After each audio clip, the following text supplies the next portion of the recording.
Welcome to Profitable AF Emails. So what can you expect from this workshop? All right. So here's what we're going to cover. We're going to cover how to think about email marketing. And because you're going to know how to think about email marketing, it's going to eliminate any hesitations you have about sending emails to your subscribers and even cold emails as well. What it is also going to do is give you the confidence to know that, hey, I can also send emails and make money from sending emails. This workshop is not about email marketing automation. I may record something about that as a bonus module. The fact is that email automation is its own workshop in general, and I could record an entire 3-hour workshop on that. It wouldn't be feasible to cover that in this workshop. And this is also not a copywriting workshop in the sense that I'm not going to teach you the basics of writing copy. However, what you'll realize as we go through this workshop is that actual copywriting skill plays very little factor. I wouldn't say very little, but it doesn't play as much of a factor as people think in sending profitable emails, okay? And another thing you'll be able to do is you'll be able to use this workshop to train your team. If you get to the point where you delegate your copywriting to, say, for example, a junior copywriter, you'll be able to train your team on how to write profitable AF emails. And as we go through this workshop, if you feel like you want to record a short video on your phone and share it to social media, please feel free to tag me. You could also take screenshots and share it on social media and tag me as well. For those of you who have no idea who I am, maybe you've just come into my sphere of influence very recently. My name is Nabil Aziz. I am a full-time direct response copywriter, and I have been for 4 years. And I'm also the co-owner of Dropkick Copy. We are a boutique copywriting studio. I run this with my brother. I have a weird skill stack of copywriting, content marketing, branding, and new media that allows me to apply principles of direct response to media that other copywriters wouldn't think to do. I've written emails for e-commerce brands, high-ticket service providers, info products, and I also sell my own products. I'm actually my biggest client. Everything I'm about to share with you today, I've used myself. That's why I know it works. It's taken me 3 years to compile these different tactics and methods and strategies for sending emails profitably. And in fact, you're going to get it in 3 hours, in less than 3 hours, I hope.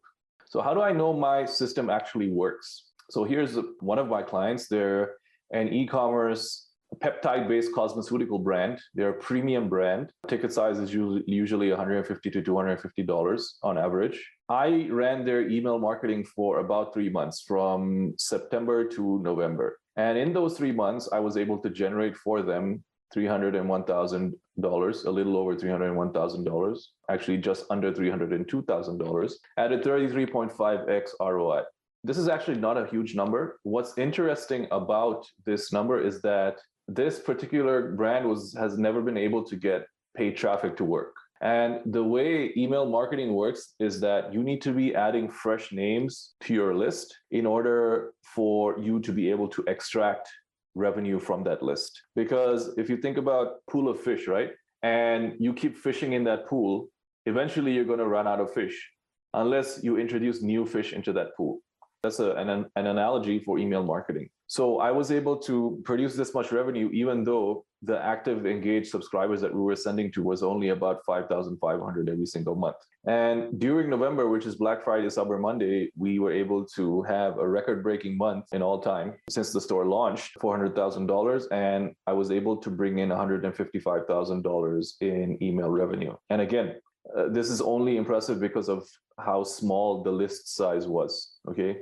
I would also put an asterisk on that and say that the record-breaking month in November isn't really saying much, and we'll find out why later on in the workshop, and why the amount of revenue I generated in November isn't as impressive as it seems. This is Jay and Samira Harvey. They are mobile home investors, and they teach people how to start mobile home investing businesses. They have a website called trailercashacademy.com, and they have a high-ticket coaching program. I believe it's something like $8,000. They also have a do-it-yourself online course, which is slightly under $1,000. The way they work is that people apply to join their coaching program, and they get on a sales call, and they're closed over the phone. For that to happen, they need to generate applications of people applying to join their program. And I was able to get over 300 applications at about $80 each, emailing 3 times a week for them. If only 20% of those applications were qualified, and they only closed 20% of those qualified applications, they would have generated $96,000 in revenue. In actuality, they would have generated much more than that, well over $100,000, because if somebody is not qualified for the $8,000 coaching program, they might be interested in the do-it-yourself course for less than $1,000. So that is a 5x ROI on the work that we did for them. This is Kyle Sulru, the owner of adleg.com. They are a YouTube advertising agency, and it's the same process here. People apply to work with them, they get on a sales call, and they get onboarded that way. We were able to generate a consistent stream of applications from mailing thrice a week. But for this client, the real win here was that we got the attention of Frank Kern, who happened to be on Kyle's list. It got to a point where that became one of my internal metrics. How many times can I get Frank Kern to reply to one of Kyle's emails? And if I do get a reply, I know that email was pretty good. And this is, you can see on the bottom right, a reply that Frank sent to one of the emails that I sent out for Kyle. We'll actually take a look at this email later on in the workshop. In essence, what that's been able to do for Kyle is that now that he's got Frank Kern's attention, they're actually trying to see if they can do some work together. And if Kyle is able to close that deal of being a service provider for Frank Kern, that is worth at least 6 figures to Kyle and his agency. I would say that is a 4 to 5x ROI right there. And then we have me. So I have a very, very small email list. It's under 1,000 people, actually just slightly over 700. And I'm able to get way more traffic to my website from my email list than I'm able to get from my Twitter following of 11,000 people. And in fact, the only reason why, if you can see the image on the left here, the only reason why I can drive more traffic from Google is that I spent money on ads. And on the right-hand side, you can see the conversion rate of traffic from email versus traffic from social media, all right? It is 7 to 8 times higher than social media traffic. Email conversion rates are 7 to 8 times higher than social media traffic. Why? Because I've developed a relationship with my email list. And even though it's much smaller, I'm able to get a much higher conversion rate and far, far more sales than I am able to convert from people visiting from Twitter. And here are the final results for my launch of Profitable AF emails. My goal was to hit 50 sales of Profitable AF emails over the 7 days. I missed that slightly, and I was trying to hit at least between 5 and 10K, and I'm slightly under that. However, if I count the entire promotion from the time I started the waitlist until the end of the promotion, I hit over 50 sales and did do over 5K in revenue, because if anybody signed up for the waitlist, I gave them a special offer of $25 off of my other workshop, Dirty Content Marketing, and at least 11 people took me up on that offer. And again, the email list is only 700 people. And of the 700 people, the only people who were buying from my email list are the people who signed up for the early bird waitlist. So that early bird waitlist was only 200 people. Okay, so I was able to generate 56 sales out of a segment of 200 of my email list. And that is a huge, huge conversion rate. That's over 25%, or just about 25%. I think it was 204 people on the early bird waitlist and 56 sales. So now we're going to get to some of the technical stuff. And when I was putting this workshop together, I was wondering where to start with. So I decided, let's go from the beginning, from getting to the inbox, and then work our way down. So part 2 is how to avoid the spam folder. Here's what we're going to cover. We're going to cover the technical and behavioral deliverability tactics. And when I say deliverability here, it's different from delivery. Delivery means how many emails that you send get actually delivered to the person's email client. Okay, and that's usually 99.9%, 99.8%. Deliverability means how many emails actually get through their inbox, whether that's their primary inbox or it's one of their subfolders. For example, in Gmail, a lot of emails will go to the updates folder or the promotions folder or the social media or their social tab. We're also going to cover the only real solution to getting your emails read. And we're also going to cover how to keep a clean list of engaged subscribers. So for email deliverability, the technical aspect is that you want to have your email authentication taken care of. And what email authentication means is like, it's little bits of code that you add to your domain that verifies that emails coming from your domain are legitimate and not spam. And your email software will have instructions on how to install these snippets of code on your domain. And if you're somebody who doesn't like doing technical stuff, messing around with code because you might be afraid to break something, or you're somebody who is not proficient with technical stuff in general, what you can do is hire somebody off of Fiverr to do it for you.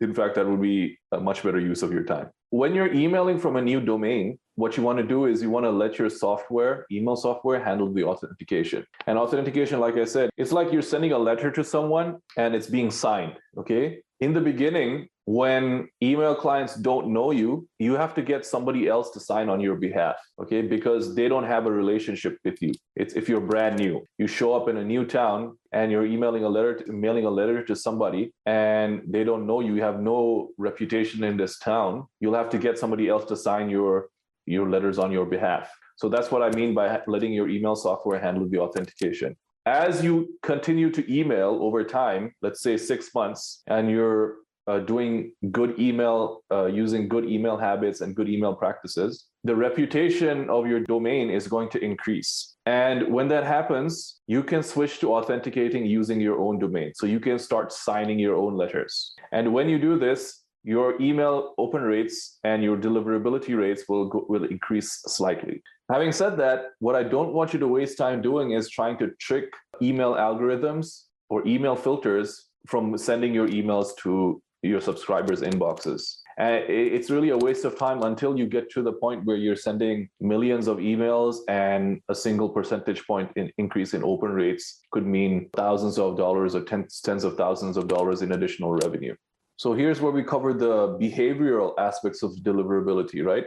The thing about growing an email list is, do you want an email address or do you want a person who actually wants to read your emails? All right. So when we talk about double versus single opt-in means that when I come to a page and I see an email form and I enter my email and I click submit, I'm going to start receiving emails immediately. Double opt-in means I need to confirm. That means once I submit my email address and I tap the button, I'm going to get another email asking me to confirm that I subscribed. And I need to click the button in that email in order to start receiving emails from this person that I subscribed to. Okay. If you opted in to my Profitable AF emails waitlist via the landing page, you would have seen these images on the thank you page. So on the left, I'm showing you how to move my emails into the primary inbox in Google. And then I'm telling you what to do in the confirmation email that I sent you, the double opt-in confirmation. And then I'm asking you to tag my emails as important, so that with these three actions, you are going to signal to Gmail's algorithm or the email filters algorithm that these are emails that you want to see. And these are emails from somebody that you have a relationship with. And these are emails that you want to read. Now, not everybody is going to do this, mostly because people are just lazy and they're apathetic. However, there will be a few people who actually care about getting your emails that will take part in this. And those are the people that this is for. And the important thing to do is, after people subscribe to your email list, you want to show them exactly what you want them to do. Don't just assume that they know. All right. The best way I found to increase deliverability and getting into people's inboxes is by getting them to reply to your emails. Because if they reply to your emails, you can respond. If you respond, now a conversation has started, and that is the strongest signal that email filters have, that these two people who are having a conversation have a relationship, and we need to make sure that these emails get into the primary inbox. And there are at least 4 ways I can think of to generate or solicit replies from your email subscribers. And the first one is to reply to confirm subscription. This is something that you can't do with all email softwares, but I know you can do it with ActiveCampaign. And it's something that you can't automate it. You have to do this manually. And it's useful if you are building a super qualified, super high quality, very restrictive, exclusive email list. Okay. And that is useful for you if your business is relationship based, and maybe it's high ticket and there's a long sales cycle. Okay. If you want to run a super exclusive list and you want the highest quality level of subscribers, you want to do reply to confirm subscription. What this will do is, like, once they reply, you have to manually add them to your email newsletter. And then once you're done adding them, you'll reply back and say, okay, I've added you to my email newsletter. Now you've started a conversation. Now your emails are going to get to the primary inbox. The second way is a plain text welcome email. I'll show you exactly what that means in a second. And then we have 9-word emails and surveys. We'll look at examples right now. So on the left, you have the plain text welcome email. And the reason why this is plain text is that you can't hyperlink anything. There's no HTML in this email when it gets sent out. And HTML is what you call the code that's running the websites that you see on the internet, okay? So this is just pure text. And that's why when you drop the links, they're not hyperlinked to any text. We call them naked URLs. And you can see it most clearly with the unsubscribe link here at the bottom, all right? Now, the thing about plain text emails is they have a higher chance of getting into the inbox for some reason. I don't know exactly why, but they do. Another way that we magnify the effect of getting into the inbox is that we ask people to reply. If you look at the postscript, what's your biggest challenge when it comes to turning leads into book calls? Hit reply and let me know. A segment of everybody who receives this email will respond. And that will allow us to start a conversation, which allows us to get into their primary inbox. And the more people who do that, there's a snowball effect where the more people you get into their primary inbox with, the more of an indication it is to email filters that you send emails that are of a high quality that people want to read, and the more these email algorithms will send your emails to the inbox, okay? On the right, we have a 9-word email, and it's called a 9-word email, but it doesn't have to exactly be 9 words. It's just a short email that is meant to elicit responses from subscribers. So the one on the top says, hi, first name. That's why there's a space there. Do you have any questions about how our partner program works? Just reply and I'll get them answered for you. And that's going to generate responses, which starts a conversation, which gets your email in the primary inbox. And the same one in the bottom is a 9-word. Do you still need salespeople? Question mark, setters or closers. All right. People will reply, you respond back, starts a conversation, you get into the primary inbox. And then there's surveys. I love surveys because it just, especially before a sale, people will reply. Everybody wants to tell you what they want as a sale when you ask them. Okay, so here's a survey email that we sent out just before Black Friday for my e-commerce client. Hi, Nabil. Nick and I were talking the other day trying to decide what to offer you for Black Friday. And I thought maybe we should ask you instead. Do you want a site-wide discount on all products? Do you want buy one, get one free? Do you want a bigger discount on bundles? Reply to this email and let me know. And that generated from a list of about 5,500 people, 125 replies, which is 2% of the entire list replied. And now not only is this feedback for what people are looking for, what people are interested in, that also becomes content for our future emails. And then also, because you have this many replies, you can reply to every single one. And now every single one of those replies, your emails in the future will get to their primary inbox. And that's a huge signal for email filters to let you know that they need to be sending your emails to people's primary inbox. So recap, to avoid the spam filter, this is what you got to do. Your email deliverability and engagement will always be good if you remember one thing, that there's a human being on the other side of that inbox, okay? Don't try to treat email marketing as a numbers game, and you'll be in good standing. Deliverability has 2 parts, technical and behavioral. Technical part is the easy part, okay? Because you can just hire somebody to do it for you. And it's just a matter of copy pasting a few lines of code into your domain records. The hard part is training subscribers to engage with your emails. And the only way to do that is to write emails that people want to read and engage with. And finally, you want to optimize for high engagement calls to action. Replies are better than clicks, and clicks are better than opens. In fact, opens are pretty much worthless now. We'll find out why in a few minutes. Part 3, how often should you email? Here's what we're going to cover. How often you should send non-promotional emails, how often to email during a promotion, and when and how to resend emails. I have a baseline email frequency that I like to talk about, and the bare minimum is once a week. I know some people who email once or twice a month, and that amazes me. You have all these people who've signed up and they want to hear from you, and all you do is email them once a month, like they're a booty call or something. So the bare minimum is once a week. Daily is best, and there's an asterisk there. We'll get to why in a minute. Followed by weekday emailing, followed by thrice a week. However, what you have to do is you have to balance sending more emails with engagement of your emails, engagement with your emails, and coming up with new content. Because what happens is it's very, very easy to go stale when you're sending daily emails. It's so easy to just phone it in because it becomes a chore. You wake up in the morning and it's like, oh God, I got to send another daily email to my list. And that's what you see happening. Daily email newsletter was rare a few years ago, but now pretty much everybody has them. And to be honest, most of them suck. Why? Because it is such hard work and it becomes a chore and people start phoning it in. Which is why I recommend my clients, especially if they have somebody to write copy for them, my recommendation is to email 3 times a week and resend those emails on off days, if it's a content email, or on the same day if it's a sales email. And it's like emailing 6 times a week, but you're doing half the work. And there's a way to resend that we'll talk about in a few minutes. When you're doing an email promotion, I like to email twice a day.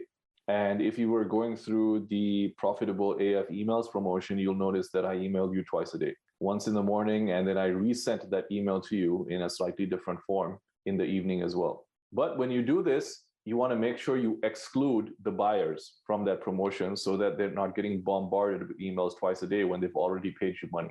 And you can email the buyers again if you have a good reason. For example, you want to give them another discount. Let's say they bought on Black Friday, they bought like on 20% off. You email them immediately and say, hey, thank you for buying. Here's another coupon for 25% off for your very next purchase if you'll buy before the deadline. So that's the reason why you want to email buyers, okay? On the very last day, you want to send at least 2 cart closing emails at 18 hours left and 4 hours left. But you're emailing twice a day anyway, so that's par for the course. You can send more than that. You can send maybe 3 to 6 cart closing emails just to get a few more sales over the line, but just before the deadline. And what you also want to do, and this goes back to what I told you about treating the email subscriber on the other side of the inbox as a human. Use a stop promo link. And what that is a link that if you click on it, you'll stop receiving those promotional emails. If you went through the Profitable AF emails promotion, you would have seen that right at the top of the email, I said, hey, you're receiving this email because you signed up for the email waitlist for Profitable AF emails. If you're not interested, click here and you'll stop seeing these emails. And the funny thing is that even though the vast majority of people who saw these promotional emails, and I sent them to my entire list, okay, not just the early bird wait list, only a few people, less than, I would say maybe 10 people, maximum 20 people out of 700 actually clicked on that link to stop seeing those promo emails, which is a bit strange to me because why would you want to see promotion emails if you're never going to end up buying anyways? When you're resending the emails, okay, iOS 15, which is Apple's operating system, has made open rates unreliable. It used to be that when you resend emails, you would resend to unopens. So now, because open rates are unreliable, it doesn't make sense to resend to unopens anymore. What you want to do is resend to people who didn't click or resend to people who didn't buy. And that is just good practice anyway. The smart email marketers were doing this before. They would always resend to people who didn't click or didn't buy, because by definition, that includes people who didn't open the email anyway. When you're resending, you want to resend on the same day if it's a promotional email, or on the next day if it's a non-promotional email. And when you resend, you want to make it look like a new email. So you want to change the subject line and preview text. You want to change the email body. So for example, if it's a design heavy email, you might make it a text email. If it's a text email, you might make it a design heavy email, and vice versa. If it's a long email, you might make it a short email, just a few lines. You might summarize it. Or you might take the same email and just flip the order. You might bring the bottom of the email to the top and move the top to the bottom, just so that somebody who's looking at it looks like they're looking at a brand new email. And why you do this is because if you resend to people who didn't click and didn't buy, there are going to people who already saw that email where you're receiving it again for the same time. And they're seeing the same email a second time. So you want to make it look like a new email so that they don't get annoyed or turned off by the fact that they're seeing the same email twice in the same day. And you can also change the sender name, okay, which is optional. Why the open rate thing is a challenge for email marketers and why iOS 15 is a problem is because of these graphs. So 43% of all email opens happen on a mobile phone. And this fact is one of the core reasons why I email the way I do. And we'll see exactly what I mean in one of the later modules, especially when it comes to email design and email formatting. So 43% of people who open their emails do so on a mobile phone. And of these mobile opens, 90% of them happen on an iPhone. And as far as email clients go, which is the software that you use to read your emails, Apple has the biggest market share, followed by Gmail. All right. So emails are getting opened on mobile phones, and the majority of those mobile phones are iPhones, and the majority of those email clients are iCloud Mail. And what iOS 15 does, it creates a burner email account that you can sign up for, you can subscribe to things with, that will then filter emails that get to you. So to recap, here's how often you should email. You should email 3 times a week, all right? And resend them on off days if they're non-promotional emails. And you should email twice a day during a promotion. The evening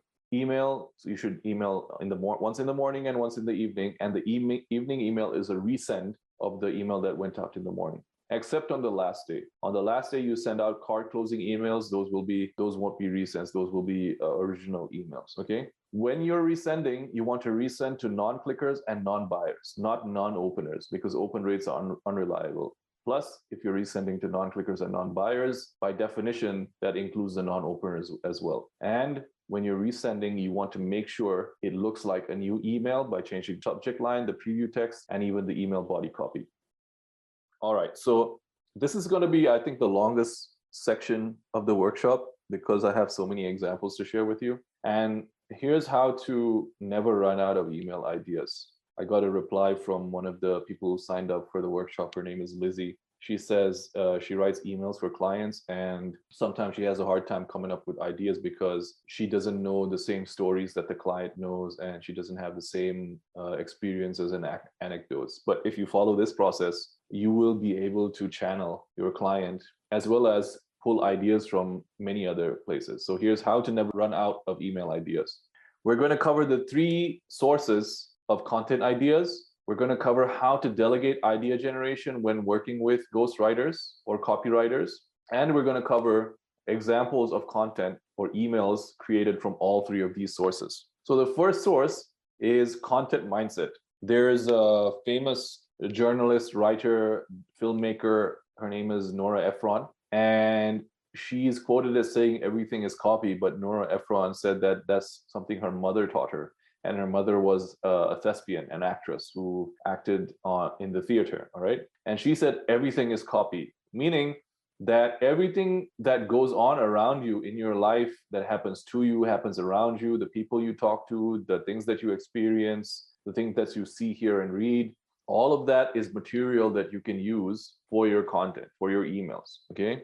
And the fact is that if you find yourself lacking in ideas or devoid of ideas, or you find yourself coming up with a blank, you probably need to get a life. You need to go outside, meet people, do things, have more experiences, just do things. Because every time you go out and do something, that's potential for a story that you can turn into an email. Because the simplest email format is to tell a story. Hey, this morning I was out getting my morning coffee and I was standing in line at the cafe and the person in front of me said X, Y, and Z. And then I thought about ABC. All right. And then you transition that into a lesson, which you then transition into a call to action for your product or your service, whatever that is. That is the easiest format of email that you can send. And as you get more practice, you will get better at telling those stories, at making those segues or transitions into the lesson, at pulling lessons out of those stories, and of segueing into your calls to action for whatever your product or service is, okay? The second way you can get content ideas is from inside the business. So from the business owners, personally, I do a bi-weekly call with my clients. So every 2 weeks, we get on a call where it's like a catch-up call. Not really formal. We don't really talk business so much. You could talk about, hey, what's going on with your life? How is the family and kids? Things like that. And the goal of this call is to have a conversation with the client, and from that conversation, pull out ideas for content. Some of my best pieces of content, some of my best content ideas have come from these conversations. Another place to look at is sales calls. If the client does phone sales, because on sales calls, you're talking to people who are your ideal prospects and you're hearing their stories, their pains, their fears, their aspirations, objections, and things like that. And every single one of those things is potential for email content. You can also get it from client interactions. So just interacting with your clients when they're behaving well, when they're behaving badly. You can get it from support tickets and client interviews. In fact, if you are copywriting for a client, if you're writing emails for a client, you want to make sure that all of the support emails, the customer support emails, they get forwarded to your inbox so that you can see what customers are talking about. Same thing with the support tickets if they have a support desk, like a Zendesk or something like that. And you can actually get on the phone directly with customers and interview them, and that's going to give you content ideas as well. You can also get ideas from team members. So team member does something cool, give them a shout out in your email. When you're coaching them in your coaching sessions, maybe you can record those coaching sessions and turn those into content. Maybe your team members create their own content, which you can then share with other people, okay? And maybe you have something comes up in a team meeting and that gives you an idea for a piece of content that you then turn into an email, okay? So that's how you get content ideas from inside the business. And finally, the third way to get content is from outside the business, okay? And that can be from replies and comments to your ads, your blog posts, your emails, or your social media. That could be thought leadership, commentary on your competitors, the industry, the market, that kind of thing. And it could be what I like to call slice of life, where this is talking about your family, your friends, special occasions, holidays, current events, and pop culture, okay? And we're going to go over examples of all of these right now. So here's a couple of examples of pieces of content that I got while on our bi-weekly calls with clients. And if you're wondering why I'm sharing a Facebook post or Facebook posts in an email workshop, you will see exactly why on the next slide. So this is an idea I got from a bi-weekly call with Mike Mark on the left-hand side. And he mentioned that everybody and their grandmother is trying to sell sales recruiting now. So I turned that into a post. And it's relevant for Mike Mark's brand because Mike Mark was the originator of this sales recruiting offer. And now everybody is trying to copy it. And on the right-hand side, Joel Irvey used to be a client of mine, and we were on this one of these calls, and we go back and forth about how coaches in the internet marketing space, they keep going on about mindset all the time because they don't know how to actually solve their clients' problems. Anytime the client has a problem that they can't solve, you blame it on mindset. So that gave me the idea for this post, right? If you're walking along a river and you see somebody drowning, are you going to pull them to shore or are you going to teach them how to swim? That's the analogy that I use for mindset. Yes, mindset is important. Yes, learning how to swim is important. But if you are trying to help a client, what you want to do first is pull them to shore before you teach them how to swim. Okay. So that idea came from a call with Joe on one of our bi-weekly calls. So why am I sharing a Facebook post? This is one of my clients. I wrote an email for them, end of year email for them, and he was able to get a lead that is worth potentially $100,000, okay, because of the way that his business model is structured. He also posted that exact same email. He reposted it to his Facebook profile, and that prompted a big internet marketing guru to reach out to him about running ads for him.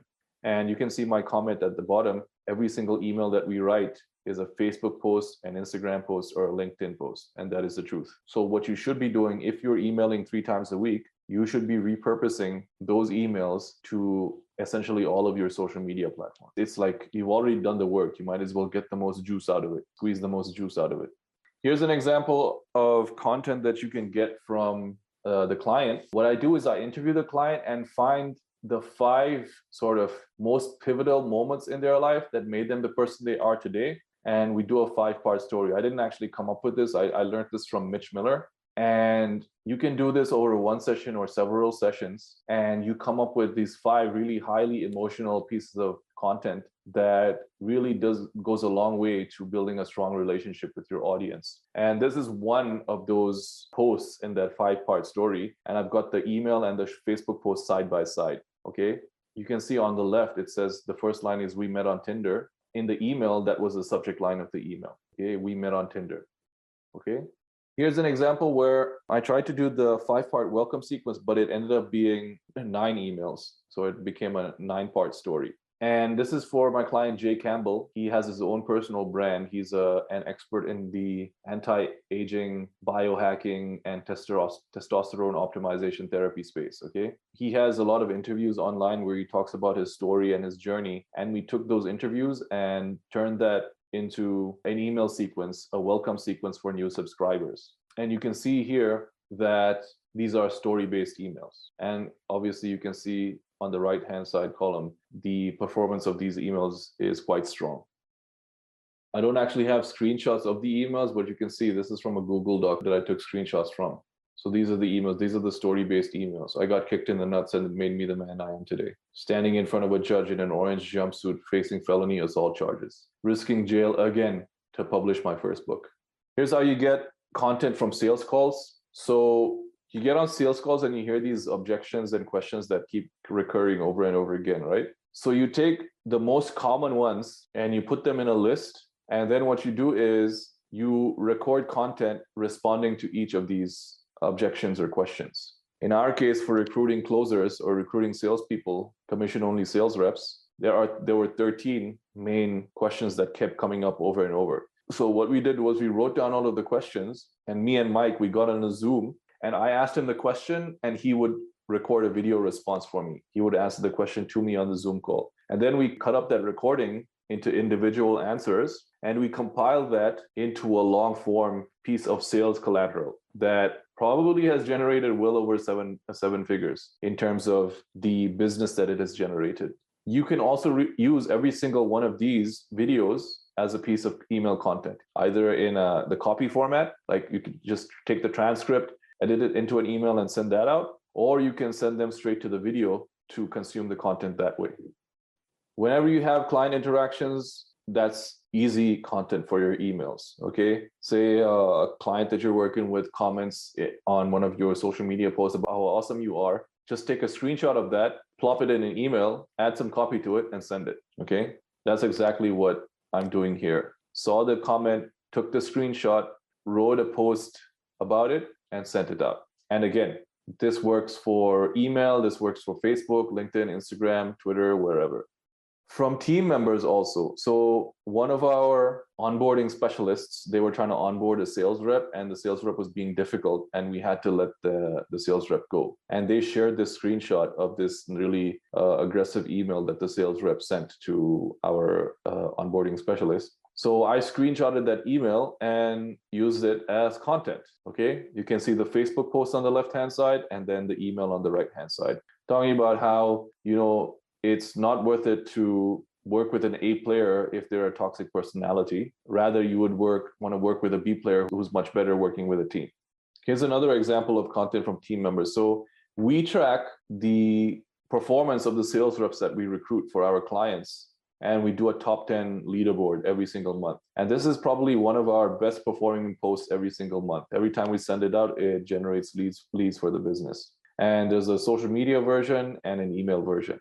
Exact same content gets sent out to both. I personally love this example. So this was a comment on an ad for one of my clients, and it's an objection.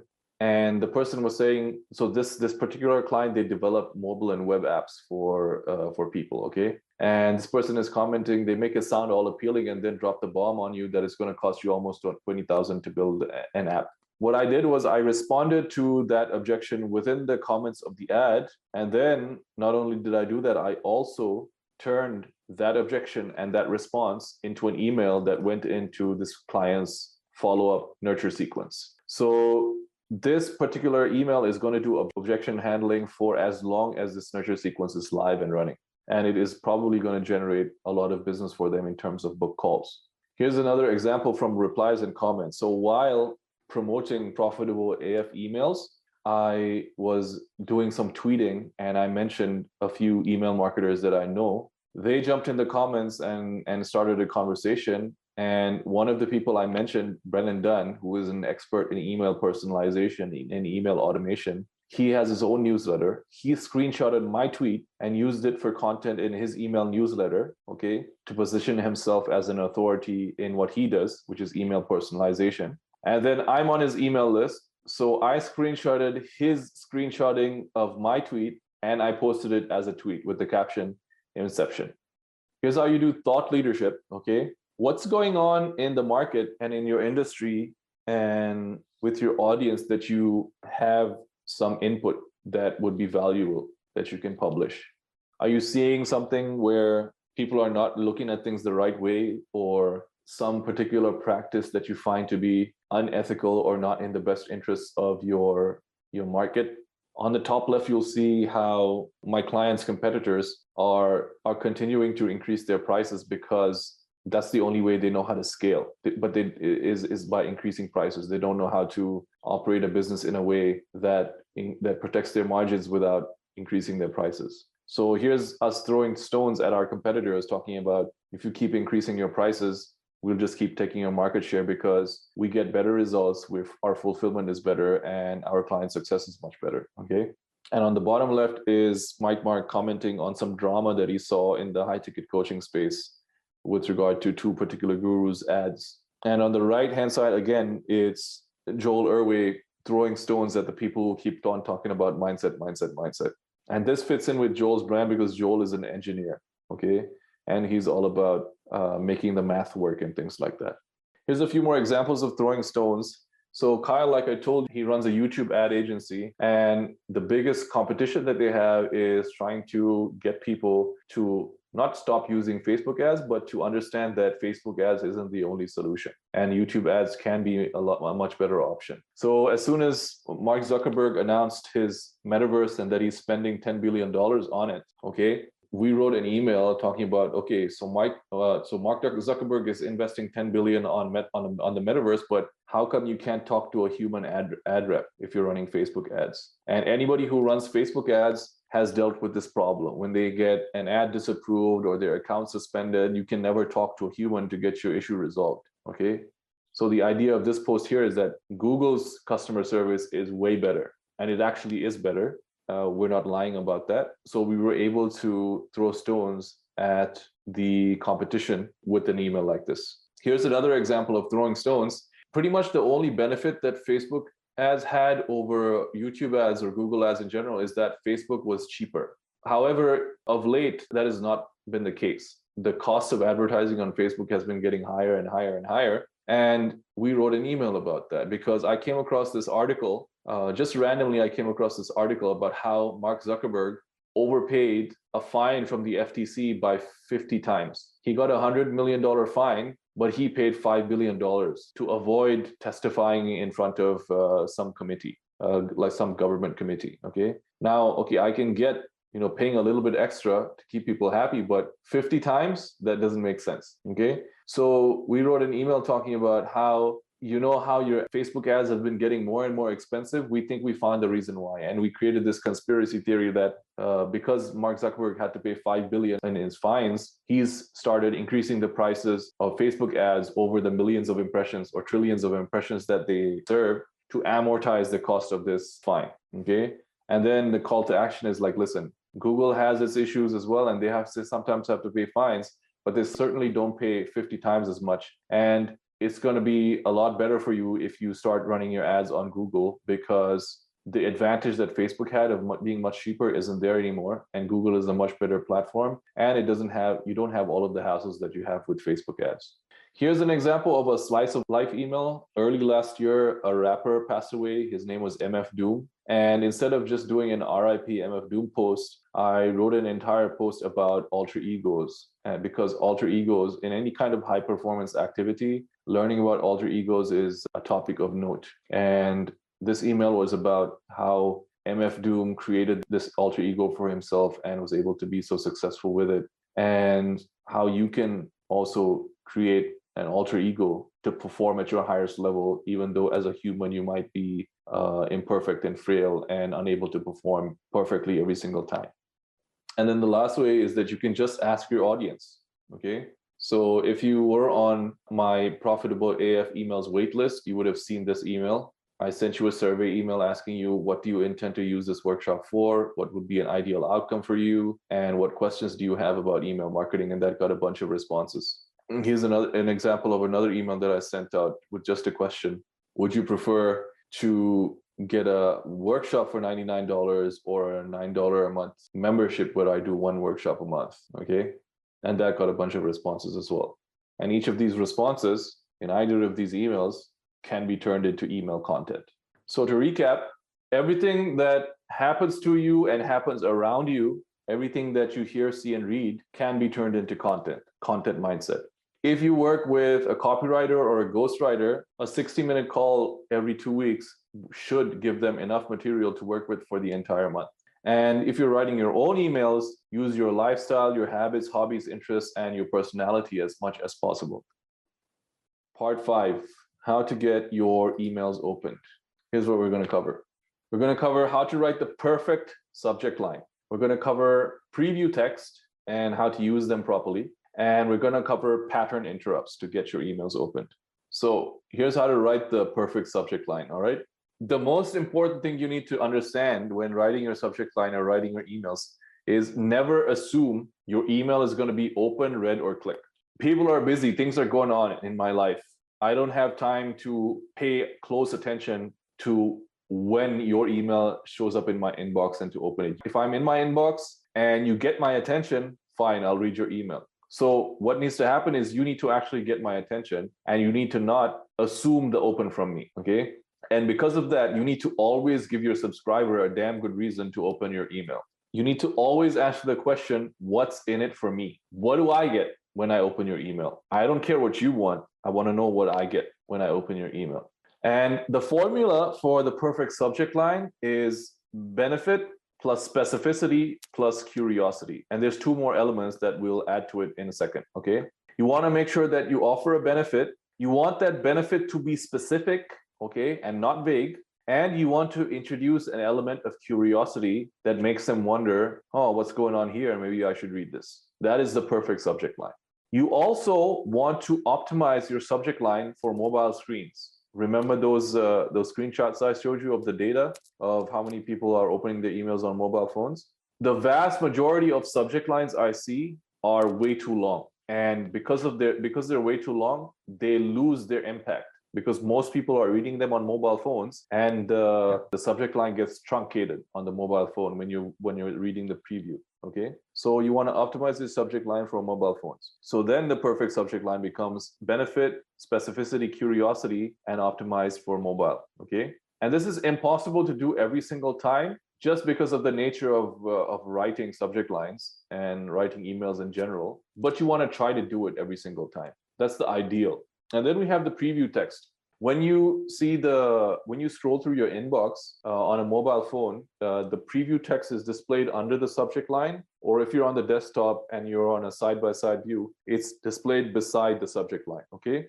Most people don't use it, or if they do use it, they use it poorly. And the great value of preview text is that it allows you to optimize your subject lines further for mobile. It's essentially giving you an extra 30 characters for your subject line so that you can keep the main subject line short and fitting within a mobile screen. It also allows you to amplify the strength of your subject line by magnifying the benefit, by increasing the specificity, or by adding more curiosity. So for that reason, I recommend that you always use the preview text because it is an extra opportunity to persuade someone to open your email. And some email software don't have this functionality. If they don't, all you have to do is use the first line of your email as makeshift preview text. I'll give you a perfect example, okay? In ConvertKit, when you're using their classic email editor and you're creating a sequence,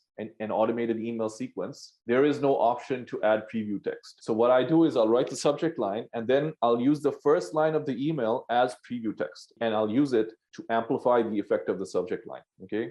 Because what happens is in an email, when you look in your Gmails, if the preview text doesn't exist, if there's no field for preview text, it will display the first line of the email in the preview, okay? So that's how you get a makeshift preview text in your email. So here we're gonna look at some subject lines that don't follow the perfect subject line formula. And I'm not gonna call these bad subject lines because I don't know their open rates. However, I will say that they're not following the perfect subject line formula. Remember, perfect subject line is benefit, specificity, curiosity, and optimized for mobile, and using the preview text. Okay, so there's now 5 elements: benefit, specificity, curiosity, mobile first, preview text. So let's take a look at these subject lines on the left.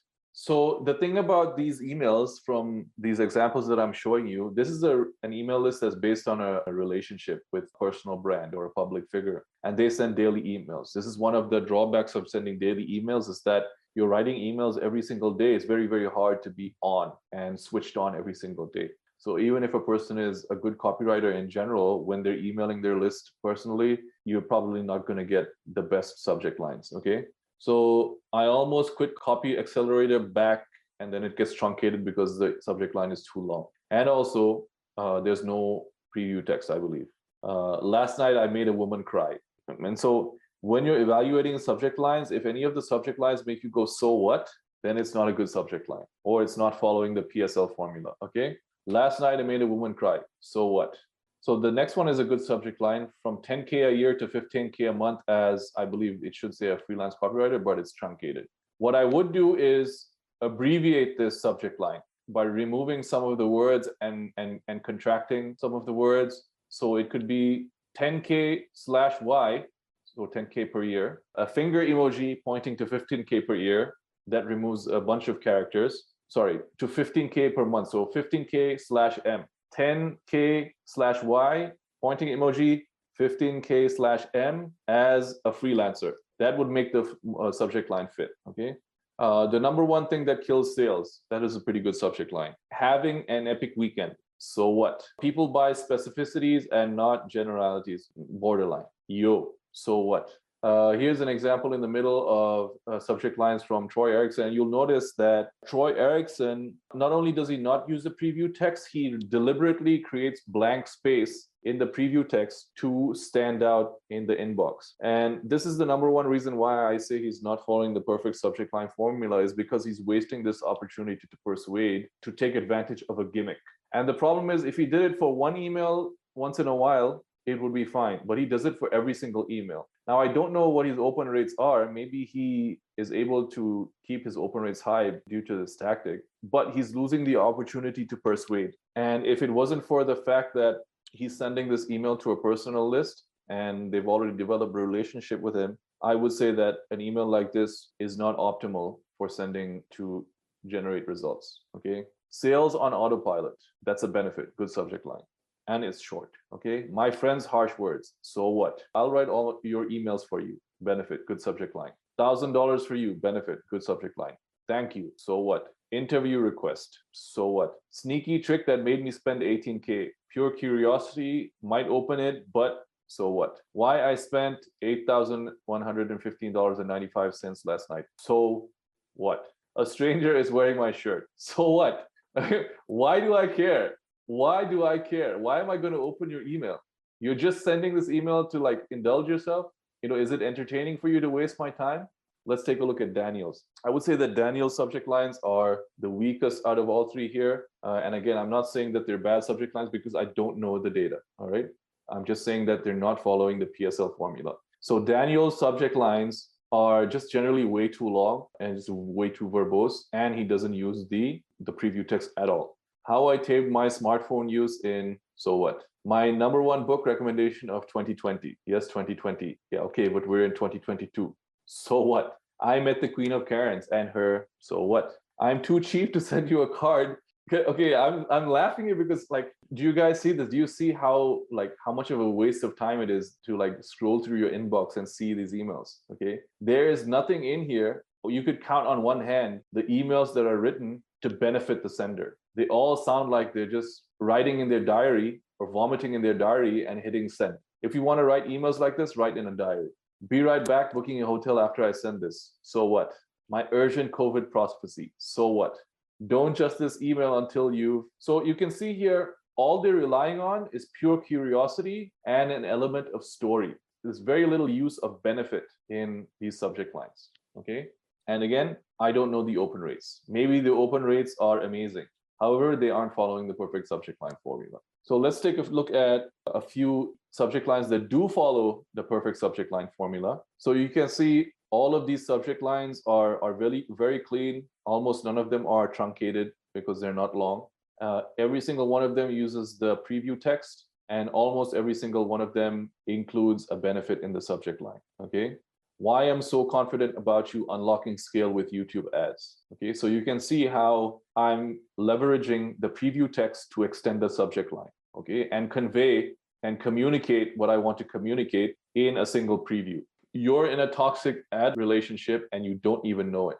Nabil question mark. Hi Nabil, do you have any questions? This is a 9-word email and it's pure curiosity. There's no real benefit here, but it will get an open. 10 billion on a metaverse, but you can't talk to a human ad rep. Become a YouTube ads expert. Simple 3-step process. Your ad account has been suspended. Story time. Meet Marty McGee. All right. Let's take a look at the ones in the middle. 30% plus off. Welcome to Black Friday. Huge savings midnight Sunday. I believe that's a typo. That should have said huge savings until midnight Sunday. Discount codes inside. Happy Thanksgiving. Get up to $350 off until Sunday. What we're thankful for, I think that I wrote that subject line, so I would give that, I would say that's weak. That's a weak subject line, even though I wrote it. Probably I'll give it a D. Get $350 off orders over 1,000 plus. Big discount for big spenders. Calling all big spenders. $1,000 off of product for $1,000 of product for $650. So you see how I stumble over my words here when I was reading this? We're going to go over in the email editing process why you need to read your emails out aloud. This preview text that I wrote here, $1,000 of product for $650, is not a good formulation of that particular line. There's a better way to write it that flows off the tongue better. Nabil, your early bird VIP access. Start Black Friday shopping now. Because you clicked, Nabil, Black Friday starts now for VIPs. FYI, because you clicked first name, I found that is one of the highest performing subject lines ever, especially if it's combined with a promotion of people getting onto a wait list. I'll show you an example for the Profitable AF emails promotion. I use this exact same subject line in the first email of the promotion, and you'll see the performance. Let's take a look at the emails on the right-hand side. This is for Jay and Samira Harvey, Trailer Cash Academy, okay? The reason why it says test in these subject lines is that I was sending a test email from ActiveCampaign to my email inbox, and those are the screenshots that I took. I don't actually receive the emails for this particular list. So the subject line is a credit card and then payment plan question mark for our accelerator program. 5 costly remodeling mistakes we made so you don't have to. Did you see our new website? More like renovated. Check it out. Quick question. Penny for your thoughts? Have you completed 3 deals? Got something you might want? Black, married, and debt-free. 5 money tips for mobile home investors. Secret to buying or selling mobile homes and making money hand over fist.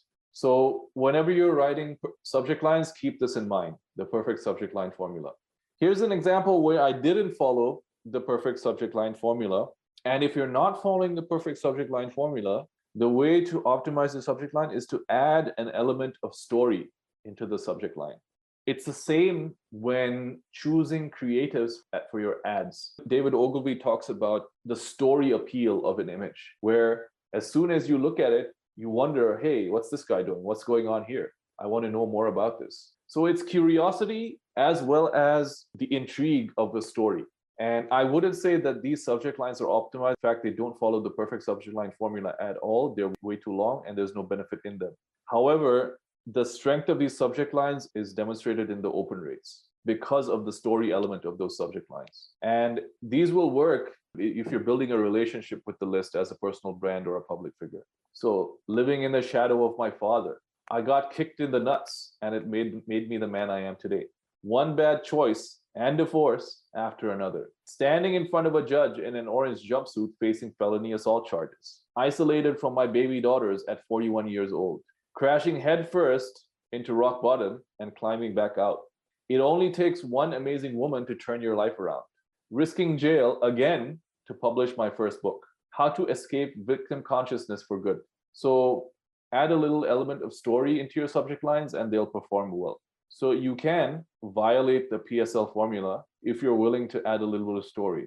In fact, I would say that is the saving grace of Daniel's subject lines, is that he inserts an element of story into his subject lines. And that is probably what, if his email open rates are high, that's probably what's keeping them high. You can also use pattern interrupts to get more opens. And pattern interrupt is, okay, so when people are looking at their inbox, right? They're scrolling through their phone like this, okay? And they're looking through their inbox. If something seems out of the ordinary, that's going to get them curious and that's going to get them to open your email. And there's a few ways you can do it. One way is to change the sender name. So if emails normally go out from Asir Custom, sometimes they could go out from J Campbell or J at Asir Custom or J at Nick at Asir. Then there's the no subject line. You know how if you send an email to a family member or a friend real quick where you don't even bother to write a subject line and it goes out, and in the inbox when you see it, it says no subject. You can actually do that with your email software, but you actually have to type out open bracket, no subject, close bracket. And that is a pattern interrupt that's going to get them to open an email, okay? You can not include preview text and leave that space blank, like the way Troy Erickson does, because it does actually stand out in the inbox when you're seeing it. If you look to the left and the right screenshots, that's how the email preview looks for most of the emails in your inbox. And then imagine inserting one of Troy's emails in there where all you see is Troy Erickson, a short subject line, and this blank space. It's going to make the email stand out in the inbox. Then the 9-word email, once it gets opened, it's a pattern interrupt, okay?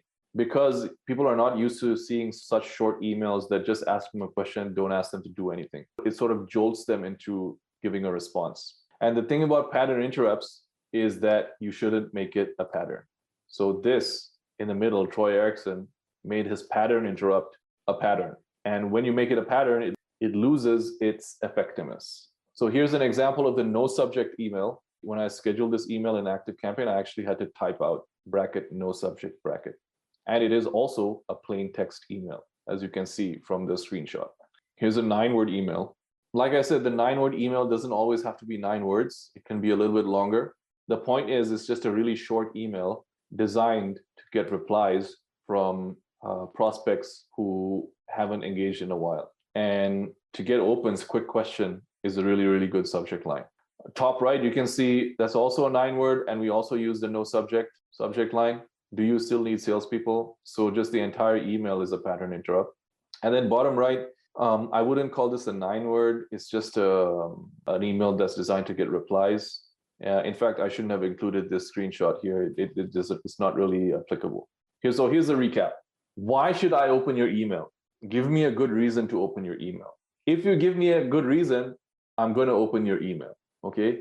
In fact, I might not have time to open your email, but your subject line might be so good, I might star it or tab it as important and then come back to it later. It's rare, but it happens. The perfect subject line is a benefit, and a benefit that is specific, that has an element of curiosity, that amplifies or magnifies that subject line with the preview text, and is optimized for mobile. So the perfect subject line is benefit plus specificity plus curiosity plus preview text plus mobile first. And use pattern interrupts from time to time to increase your open rates, but don't make interrupts a pattern because they lose their effectiveness.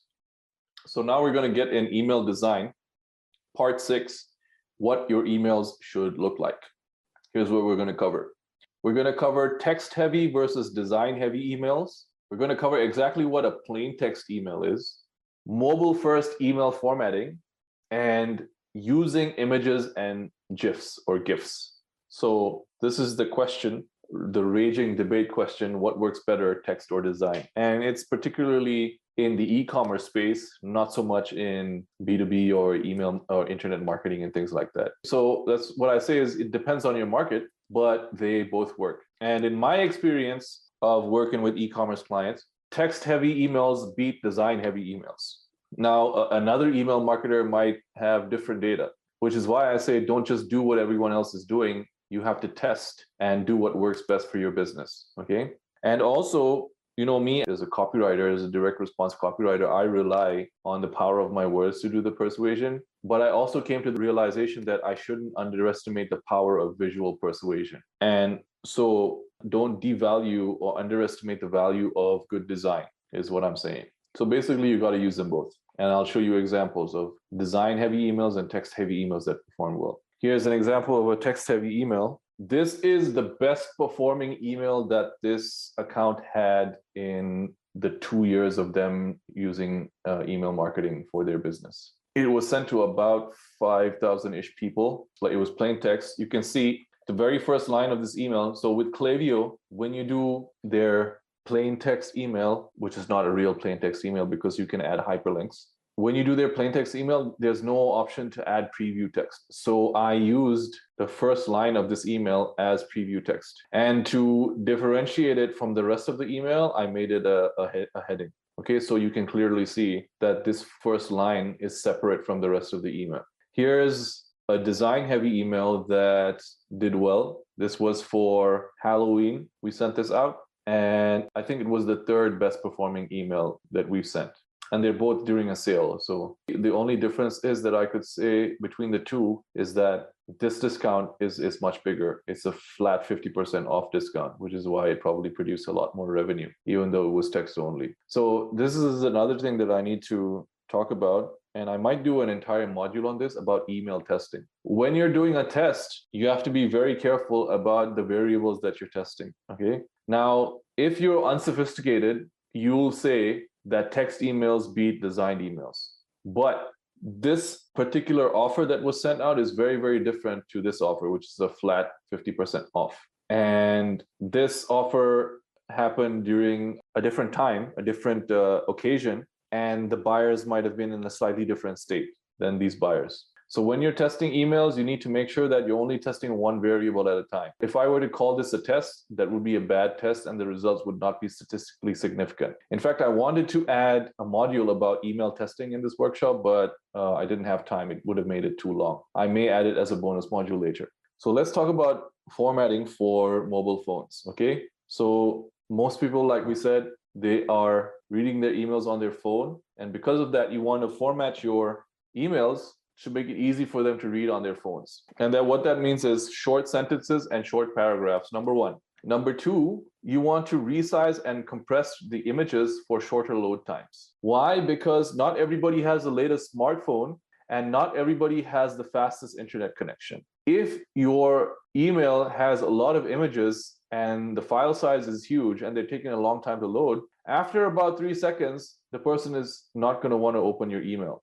Okay, they're just going to click off and you just lost the sale. So you want to resize and compress images for shorter load times. What I like to do is I like to go to resizeimage.net. If it's a PNG, which is a denser file size, a bigger file size, I'll change it from PNG to JPEG.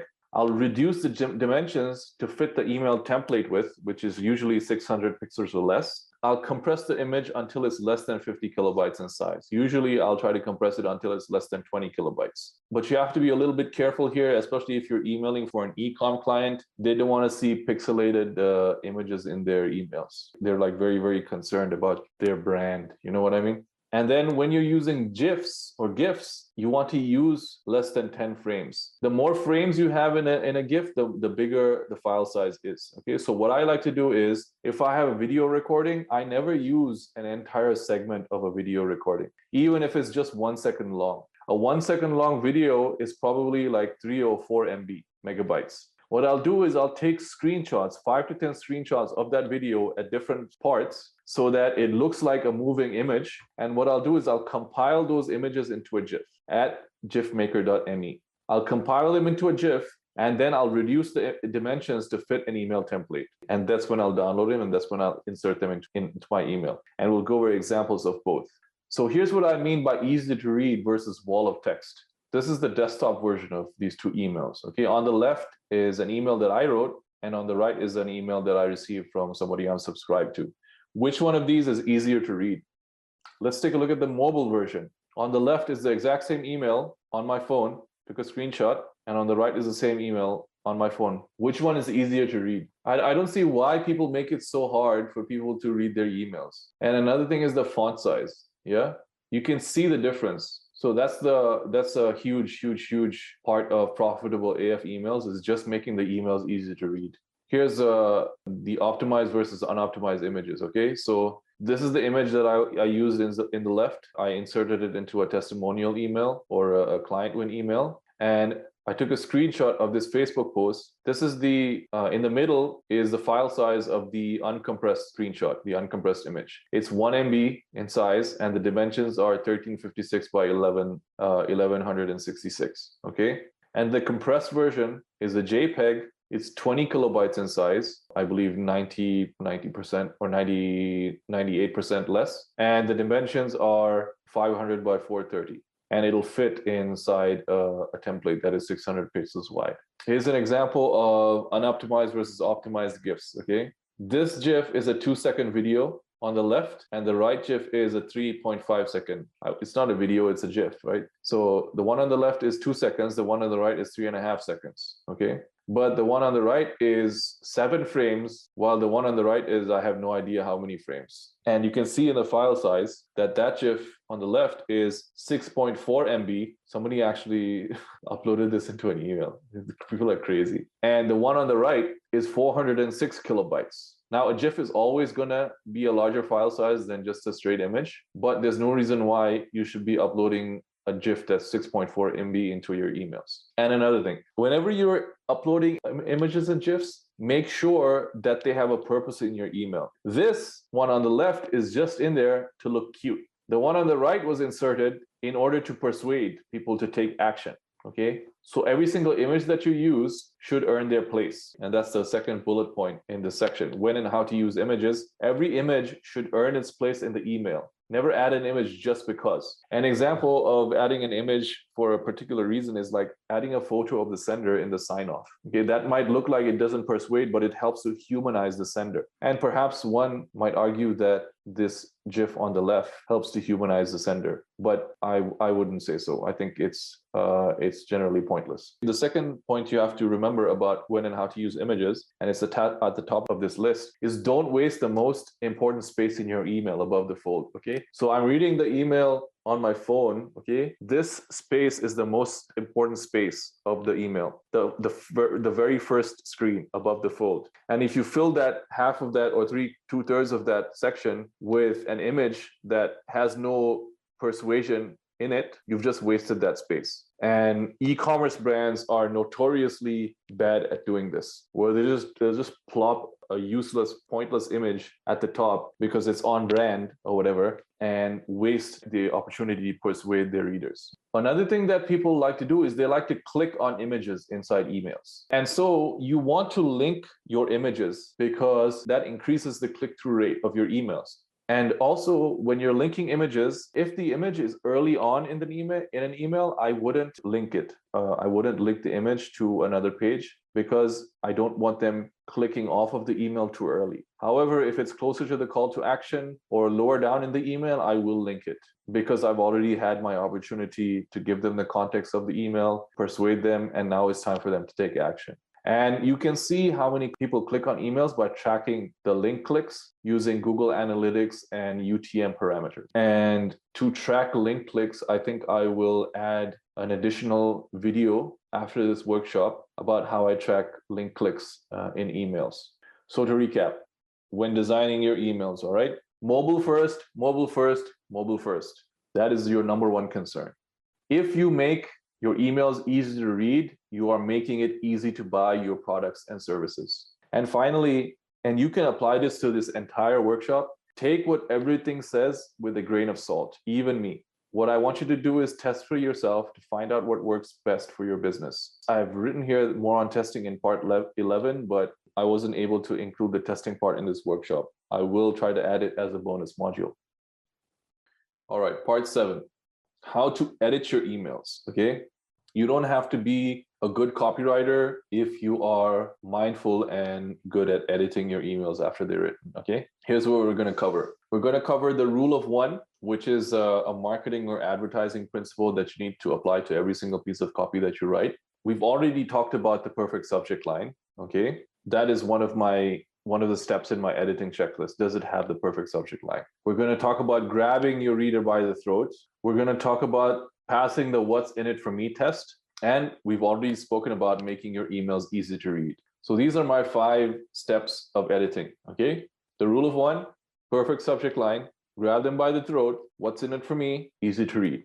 If your email has all these 5 elements, it's a profitable AF email. So let's talk about the rule of one, okay? Whenever you're writing emails, it's very easy, or just writing on social media, just in general, whenever you're writing online in general, it's very easy to act like you're giving a speech to a crowd of people. But what you want to do instead is talk to one person. And it helps if this is a specific person in your mind. Maybe you have a specific client that you're talking to, a specific prospect that you're talking to. But whatever you do, talk to one person. When you're talking to that one person, you want to convey one big idea. And that idea could be a story, it could be an analogy, it could be a fact, a piece of information, but you want to convey one big idea. You don't want to mix stories, analogies, metaphors, things like that.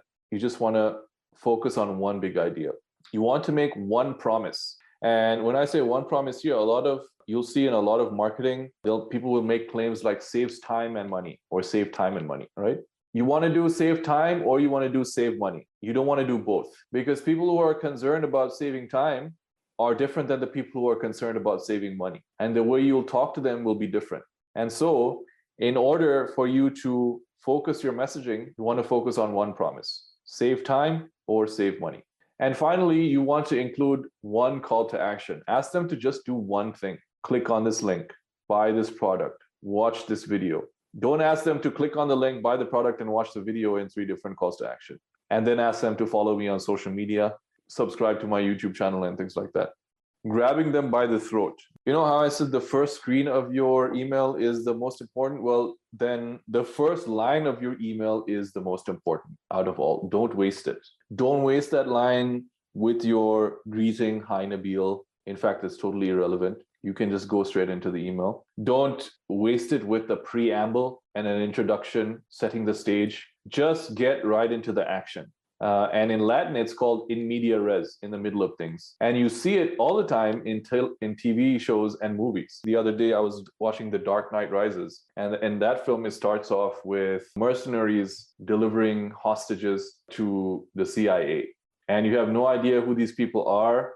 But as the movie progresses, everything starts to unfold and be explained, okay? And I was also watching the other day Inception one again. And that movie starts with Leonardo DiCaprio washing ashore on some beach somewhere. We have no idea who he is. You have no idea where he got there. You have no idea why he washed up on shore. But then the rest of the movie explains that. So that is starting in the middle of the action. And this is hard to do when you don't have a lot of practice doing it. So my best advice to you is to actually write your email as normal without even thinking about it. And then when you're editing, go look for the strongest sentence in your email, the most powerful, the punchiest sentence in your email, and move it to the top.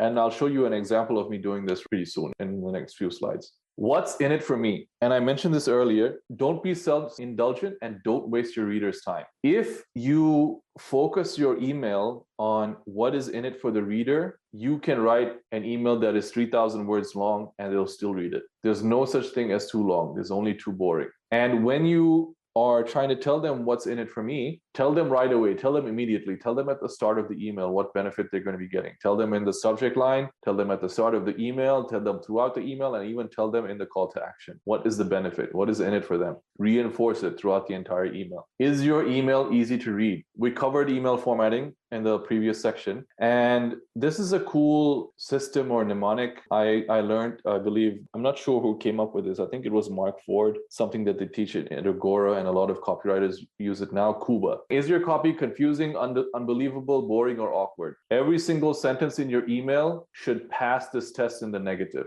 If it's confusing, rewrite it. If it's unbelievable, rewrite it. If it's boring, rewrite it. If it's awkward, rewrite it. And the only way you'll know if your email is Kuba is if you read your email out loud. Because when you start reading out loud, your tongue is going to stumble over some words and your mind is going to switch off when it gets boring, and your BS detector is going to go off when you say something unbelievable. All right. And if something is phrased awkwardly, you're going to cringe at it. So read your email out aloud, and anything that is confusing, unbelievable, boring, or awkward, change it. Here's an example I pulled from my inbox. These people are not clients of mine. They are a consultancy that help course creators grow and monetize Facebook groups. So on the left is the original email, and on the right is my rewrite. I used a JavaScript tool to edit it within the inbox, okay? And as I looked through this email, I went looking for the strongest sentence. And the strongest sentence is somewhere in the middle of the email where it says, that's why they disengage and ghost your group. So what did I do? I took that sentence and moved it up to the top of the email. In fact, I made it the subject line, because this subject line on the left, even though there's an implied benefit of getting better leads and more sales and not being stressed, this benefit is generic. Anybody could make this claim. However, on the right-hand side, I made the benefit more specific. This particular business helps people grow and monetize Facebook groups. So a very specific pain point that we can alleviate for people who are growing and monetizing Facebook groups is having more engaged group members. So that is the strongest point that is being made in the email, and I made it the subject line. The original email didn't have preview text, and because I didn't have an opportunity to edit the preview text with this particular tool, I used the first line of the email as preview text. And anytime you write a word like this and put quotation marks around it, that induces a little bit of curiosity that makes people want to find out what this is. And so I reiterated the strongest sentence in the email in the first line of the email as well. Here's why your Facebook group members disengage and ghost your group. This is also why you're having trouble booking calls, even though you're adding members every day. See, now I'm telling them what's in it for them to keep reading. If you sit back and wait for new group members to digest your content, they'll go from feeling excited to overwhelmed because they don't know where to start or how to benefit. What you need is a super indoctrination sequence to build trust fast. So I've taken the strongest sentence in the email, moved it up to the top, and I've made the beginning talk about what's in it for them.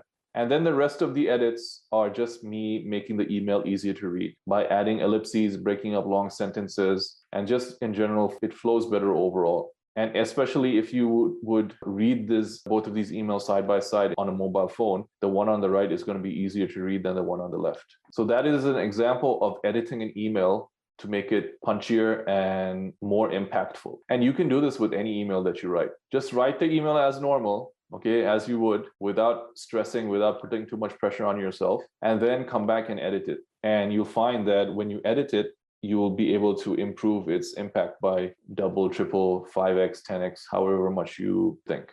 So to recap, when you're editing your emails, right?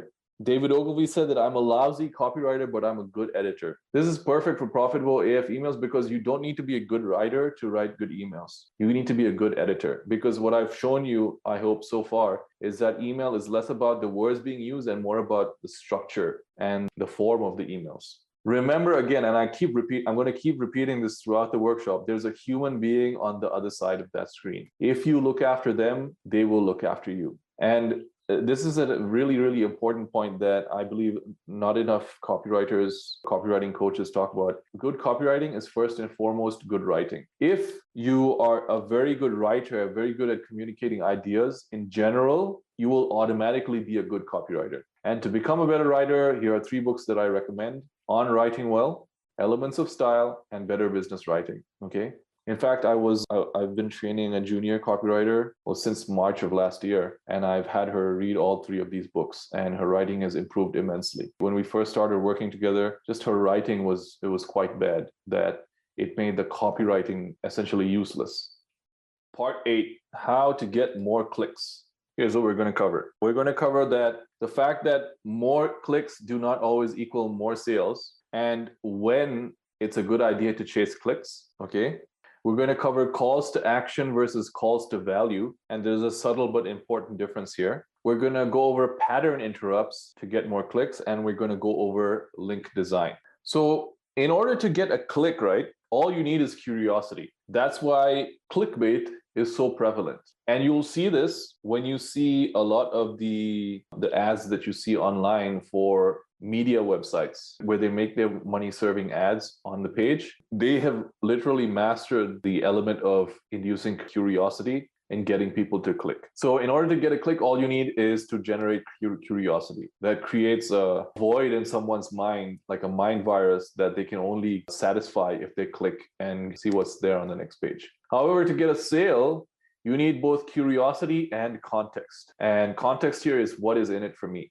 If you only want clicks, you can artificially add a lot of links to your emails and increase your click-through rate that way. That is one of the reasons why click-through rates in e-commerce emails are so high, because they have so many links in their emails. They have the navigation at the top of the email. They have the navigation at the bottom of the email. They have all of their social media profiles linked. They have a whole bunch of other stuff linked. And then on top of that, they have a whole bunch of calls to action in the middle of in the email body as well. That is one of the reasons why e-commerce click-through rates are so high. However, if you care about sales and making a sale, one link is more than enough. One thing that you don't want to do, and this is something that I learned from email copywriting legend Jason Henderson, is you don't want to add links to your email too early. He calls it peeing on your emails, premature email ejection. Okay, so you should just think about your email. Okay, the person is reading the email. Okay, and first, second, third sentence, there's a link right there, and you haven't even gotten to persuade him yet, and immediately he clicks on the link and goes to the next page. You've just lost that opportunity to use your email to persuade them, and now the next page, the product page or the content page or the sales page, is going to have to work that much harder to convince him to make the sale. So don't add links too early. And here's the ultimate example of context on focusing on response versus just getting clicks is a two-step email, because you're only going to send the link to people who reply. And because of that, far fewer people are going to see the link, but almost everybody who sees the link is going to click on the link. And that's the ultimate example of context. Say you want to sell the click, right? Here's when you'd want to do it. If you have a really, really strong product page, sales page, or video sales letter that does all the selling for you, all you have to do is sell the click. And if there is information on the next page that is essential for the reader to consume, you want to sell the click. And also, if you don't want to give away what's on the next page, you want to sell the click. And how to sell the click is to basically go all out on curiosity. Create as much hype and FOMO as you can. However, you want to make sure that you pay off that curiosity in full. Otherwise, you will lose a lot of social capital with your subscribers. So be very careful about being clickbaity in your emails.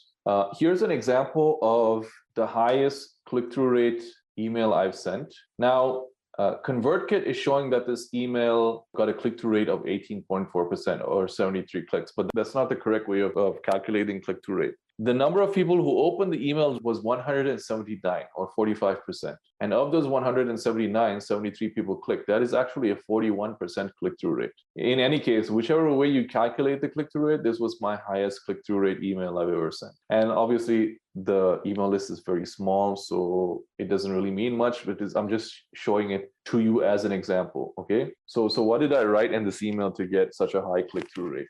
Must watch. Banned video gets 6 million views. Banned by YouTube, banned by Vimeo, banned by Facebook, banned by LinkedIn. Hit pieces by the BBC. This interview by a YouTube creator has, since its removal, amassed 6 million views on his website. Why don't these tech companies want people to watch it? The interview came across my feeds a few weeks ago. I wasn't too bothered because I was busy. But now I'm going to watch it and I'm going to promote it to every single person in my sphere of influence. It doesn't even matter what the interview is about. Fuck these platforms. Click here to watch the banned interview now. And you can see here how I didn't mention what the interview is about. I didn't mention who the YouTube creator is. I didn't mention who the guest of this YouTube creator who was interviewed is, but I just went all in on curiosity. And in fact, I can predict that people will be emailing me after watching this workshop and asking for the link to this interview.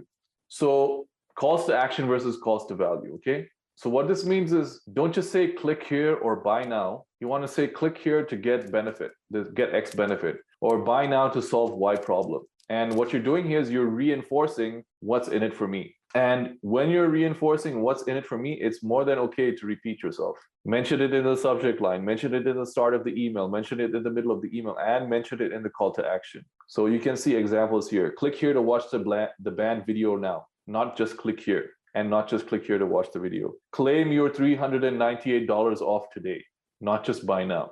Do you want to run some profitable ads? And not just apply to work with us. YouTube ads will treat you better. And again, not just apply to work with us. You can also use pattern interrupts to increase your click-through rate. For example, here's one example, sending an email from someone that they're not used to seeing in their inbox, okay? Now, this is for Jay and Samira at Trailer Cash Academy. Most of the emails go from Jay and Samira or the Trailer Cash Academy team, right?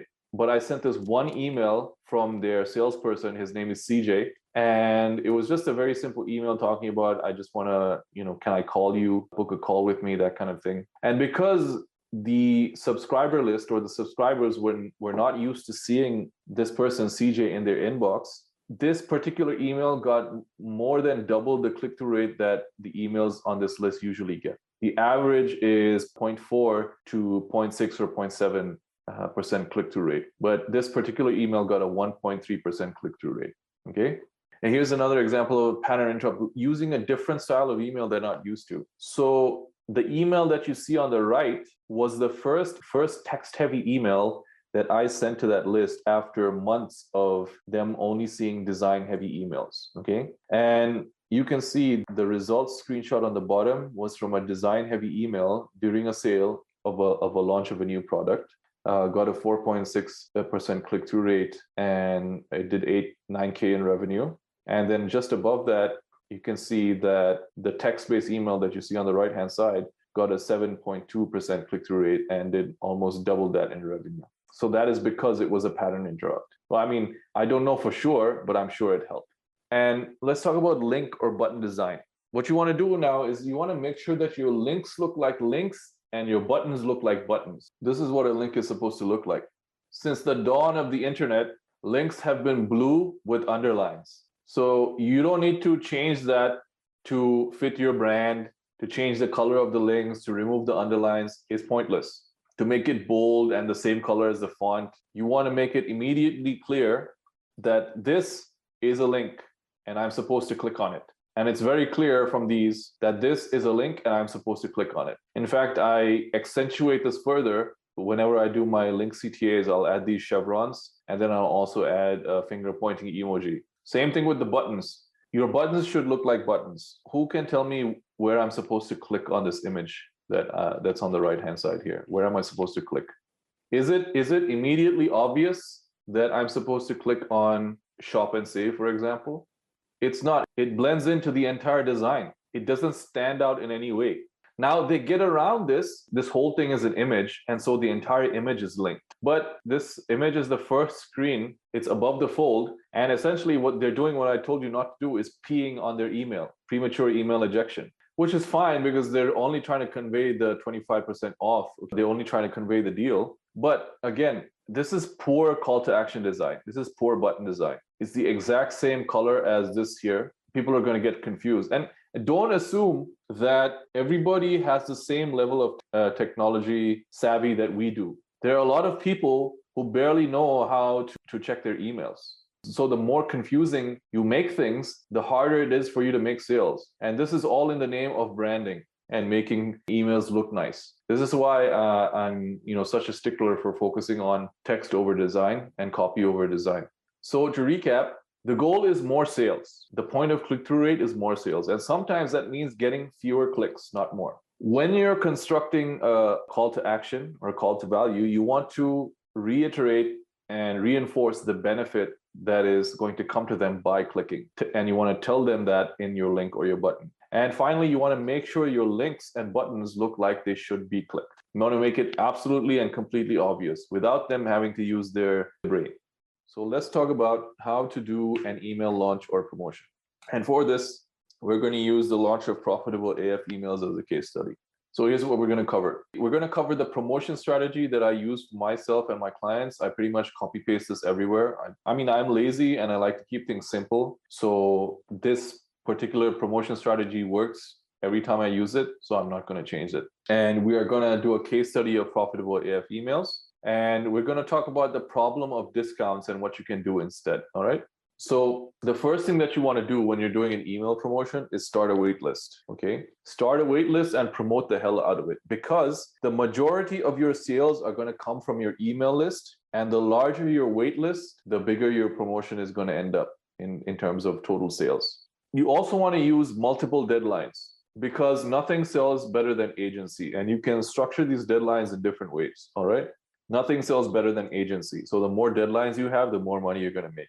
When you're emailing for the promotion, you want to email twice a day, morning and evening, and 2 to 6 times on the final day. But you want to remember to exclude buyers from your promotional emails. And finally, you want to use a countdown timer in the last 3 days. You could also use it during the entire promotion. So here's the wait list that I was promoting. I promoted it on social media, Facebook, Twitter, Instagram, and LinkedIn. And I also ran retargeting ads, one targeting people who were searching for my name or the name of my agency, so branded search keywords. And so anybody who searched for my name or Dropkick Copy, they would see an ad that would drive them to my waiting list landing page. I also ran retargeting ads on Facebook, targeting anybody who had engaged with my Facebook page or my Instagram page or visited my website. And that got the waiting list up to a total of 204 subscribers. And remember, I told you that from those 204 subscribers, we were able to generate 56 sales. I showed you the screenshot at the start of the workshop. Deadlines. So there was a deadline, a cutoff to get on the wait list, and I advertised a special introductory price to people who were on the wait list. After the launch started, there was a deadline for early bird waitlist members to buy at their exclusive launch week price before the deadline, and the price increased, the original price of the workshop, which is a $199. And for non-waitlist members and social media, people who follow me on social media, they had their own deadline. I also gave them a special price, but it wasn't as steep of a discount as it was for the early bird waitlist members. And I also offered a similar discount as I did to the early bird waitlist to my past customers. Okay. So email frequency. With profitable AF emails, you don't even have to set up an automation to send out these emails. You can just write the emails and send them out as campaigns twice a day during a promotion. But for this one, I decided to set up an automated sequence. And it was 7 days, 14 emails. On the 8th day, I sent a short survey email asking non-buyers why they did buy. Okay. And so you can see here right at the top, you can see the subject line I told you about, because you clicked first name. And you can see that this email got a 61% open rate and a 17.8% click-through rate. Why? Because of the hype I had created and because of being on the wait list. All right. You can also see that for the most part, the open rates for this entire sequence were between 50 and 60%. And the click-through rates were also very, very high. And you can also see that every second email, every other email on this sequence was a resend of the previous one. Get this course for free versus the resend, I'll pay you $1 to get this course first name. This email strategy will work for ... is a resend of my email strategy for e-com courses ... Get profitable AF emails and dirty content marketing workshop for free is a resend of save $398 on this bundle, 30% off. First name, please respond is a resend of got any questions for me. The only emails that weren't resends were the 18 hours left, the 4 hours left, and the survey. Other than that, the emails for all 6 days, the first 6 days of the launch, the evening email was a resend of the morning email. So essentially, I was able to produce 14 emails for a launch by just writing 7 emails. On the last day, I sent 6 cart closing emails, and this is overkill. I don't recommend you do this. I was just testing something, and it was a fail of a test because they didn't bring any last minute sales. I believe when you structure the email promotion with a wait list, with an early bird wait list and a wait cart opening in the way that I did, I believe that you'll get the majority of your sales at the start of the promotion as opposed to the end of the promotion that people say that is usual. In any case, sending a number of cart closing emails like this can result in a last minute spike of sales to bring those last few stragglers, those procrastinators across the line and buying the product. Okay. These emails weren't in an automation. I sent them manually. I sent a 4-hour email, a 2-hour email, a 1-hour email, and a 15-minute email. And again, pure overkill. They didn't actually bring in a single sale. So I pretty much annoyed the hell out of my list for no reason. I'll remember not to do that. So the thing is, if you structure this launch correctly, you don't need to send 6 emails on the last day. All you need is these 2 emails right here. And when I say 6 emails, they had already received these 2 emails right here, the 18 hours left and the 4 hours left. And they received an additional 4 emails from me. They didn't have to. It was overkill. Because you have to also think about, not everybody reads your email the second it comes in.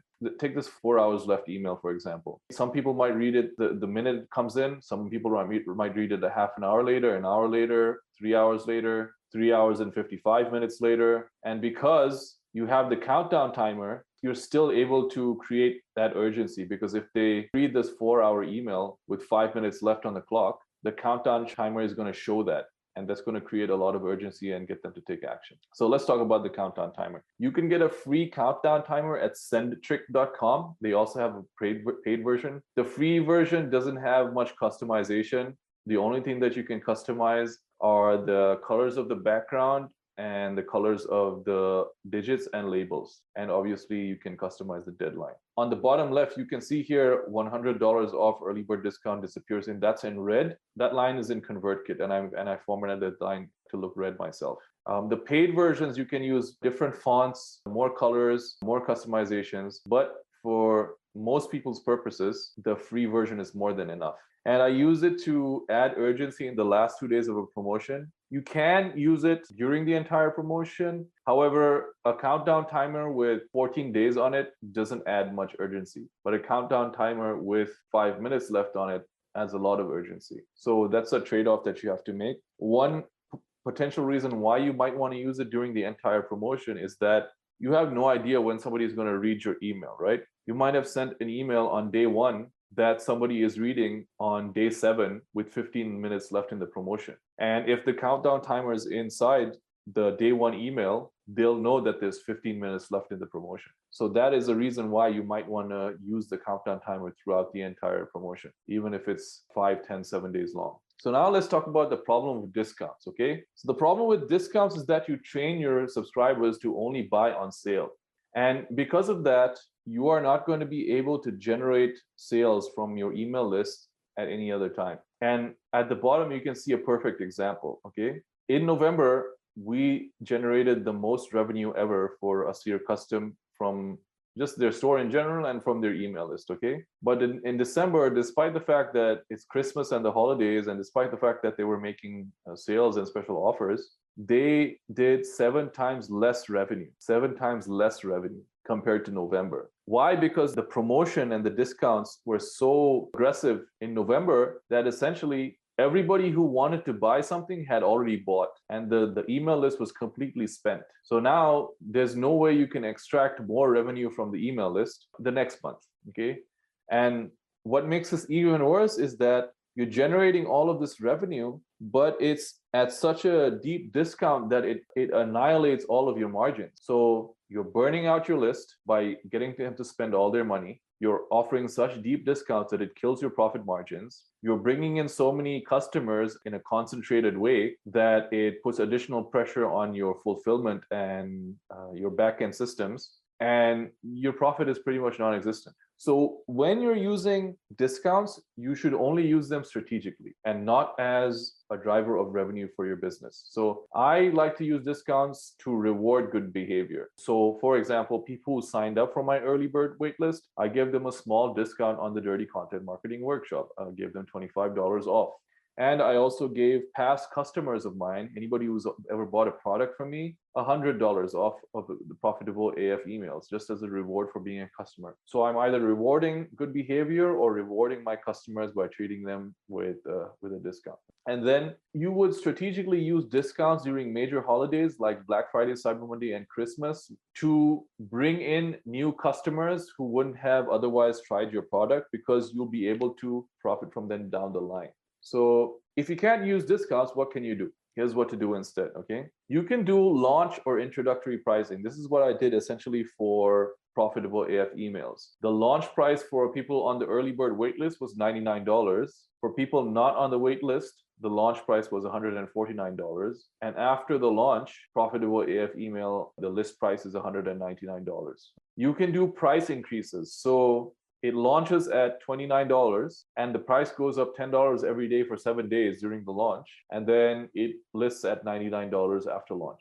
You can do bonuses and disappearing bonuses. You can do, for example, anybody on the early bird wait list gets X, Y, and Z bonuses. And you can do disappearing bonuses is one of my favorites. In fact, I really want to do a promotion with the disappearing bonuses, but I haven't got around to it. Maybe I'll do it for the next one. So let's say you have a list of bonuses. It's a 7-day promotion and you have 7 bonuses. And people who buy on the first day, they get all 7 bonuses. And every day you take away 1 bonus until people who buy on the last day, they only get 1 bonus. And this is a perfect way for you to front load all of the sales instead of getting people to wait until the last day to make the purchase. It's probably my favorite way of creating urgency and doing a promotion rather than using a discount.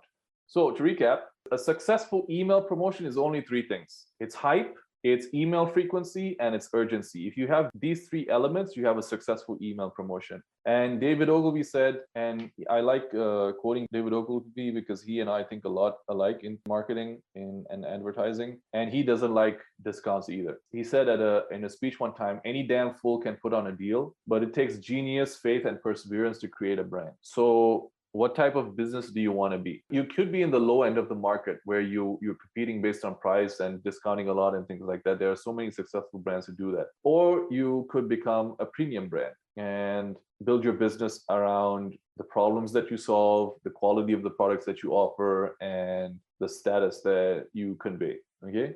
And then finally, you want to reserve your best treatment for your customers and your fans. Don't treat a non-customer the same way that you treat a customer. And it is for that reason why I gave past customers of mine a special discount on getting into profitable AF emails. We've come to the last part of the workshop. This is how to write cold emails that get replies. Here's what we're going to cover. We're going to cover quantity versus quality. We're going to cover the technical aspects of sending cold emails. We're going to cover how to make good offers that get response. We're going to cover subject lines, and we're going to cover the right call to action to use when you're sending a cold email, and we're going to cover email personalization. So quality versus quantity. Depending on your approach, the type of cold email you write will be very, very different. Think of it as shotgun versus sniper rifle. If you're going for quantity and you're sending thousands of emails a day, your cold email operation is going to be very, very different than if you're sending 100 targeted emails per day to a targeted list. At the scale of cold email that some of these B2B prospecting agencies operate at, they're sending like 50,000 emails a day. They have hundreds or even thousands of email accounts that they're using to send those emails. Personalization is impossible. What they do use is spun content, and they're really, really good at coming up with high converting offers that they use in their cold email scripts. And also it needs special software to do. We work with one, they're called Syntax, syntacz.com. They're a B2B prospecting agency. They're very good. I believe they send like 100,000 emails a day, cold emails. And the type of response that you can be expecting at this scale is very different. So what they're looking for with their cold email operation is one reply for every 500 emails sent. That's what I mean when I say shotgun approach. So the technical stuff, when you're sending cold emails, you want to send your cold emails from a different domain than your main business domain. So let's say my website is Dropkick Copy, right? Dropkickcopy.com. I'm going to send my cold emails from dropkickcopy.net or dropkickcopy.co or dropkickcopymail.com, but I'm not going to send them from dropkickcopy.com because say something goes wrong with my cold emailing and my email ends up on a blacklist or a block list or a spam list. What if I'm emailing now from my main domain, dropkickcopy.com? That affects all of my emails, not just the cold emails. It affects the personal emails that I send back and forth with my team or my clients and things like that. It affects the emails that I'll be sending for my newsletter, all of that. So you want to send your cold emails from a different domain. You also want to warm up your email sending domain. And warming up means, say you create a brand new Gmail and you start sending cold emails to people to try to get clients. The chances are that your email will be flagged for spam. Why? Because your email is just brand new. It has no history of sending emails, and it has no history of getting responses to emails. And it just looks like your email is a spam email. Okay. So what you do is you create a pod of people. Say like you get a bunch of friends together and say, hey man, we're all going to do cold emails together. So why don't we email each other back and forth, and let's open each other's emails and reply to each other's emails and mark our emails as important and take them out of spam if they go to spam, so that email clients start thinking that our emails should go to the inbox when we start sending them to our prospects. Take that concept and scale it up, and you have email warm-up services. The one I like to use is Lemwarm. It's a feature on a software called Lemlist, which is the cold email software, lemlist.com. They do cold emails and they do cold LinkedIn outreach as well. And what you do when you turn Lemwarm on it basically takes your email domain and starts sending emails back and forth to everybody that has signed up for this Lemworm feature. So they take this pod feature and they've scaled it up, and you'll see your emails coming back and forth, and those emails are automated as well. And you'll see that the emails getting taken out to spam, emails are being replied to, and emails are being marked as important. And all of this is happening automated, and it's warming up your domain so that when you do start sending cold emails, they'll actually get to the inbox. And what you want to do is you want to turn this email warm up on and leave it on for 2 weeks before you send a single cold email. You want to make sure that your SPF, DKIM, and DMARC records are taken care of. We talked about in part 1 of this workshop. And again, like I said, you can hire somebody to do this. You don't have to do it yourself. Your number one goal with cold email is to get into the inbox. That is your number one goal with any email, but with cold email, even more so. Because if you don't get in the inbox, your email doesn't get read and you don't get the response that you want. When you're writing the cold email, the offer is everything. Cold email, I would say, is the most direct, responsiest of direct response copy. And so you want to make an offer that is immediately going to get a response from the person that you're emailing. So what offer can you make so they say yes immediately? And this offer could be related to a goal that they want to achieve, a pain point that they're trying to alleviate, or a promise that you can make them. In order to find out what a good converting offer that gets an immediate yes response is, you need to know your market well. If you know your market well, coming up with offers is easy.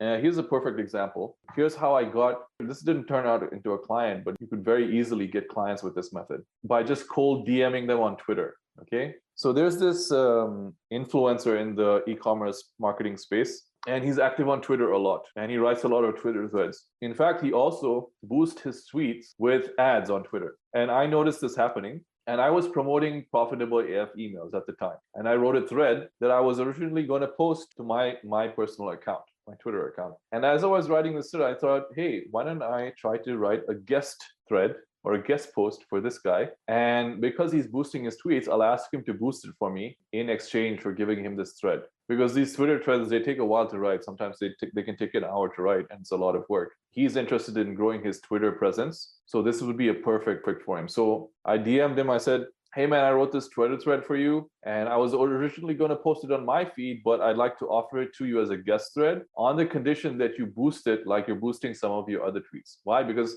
at the time I'm promoting the waitlist for profitable AF emails, and I wanted to get as much exposure for my account as possible. Not only did I offer him the thread, I offered to pay for the boost as well. And I didn't wait for him to say yes. I just wrote the thread and I sent it to him with my original cold outreach.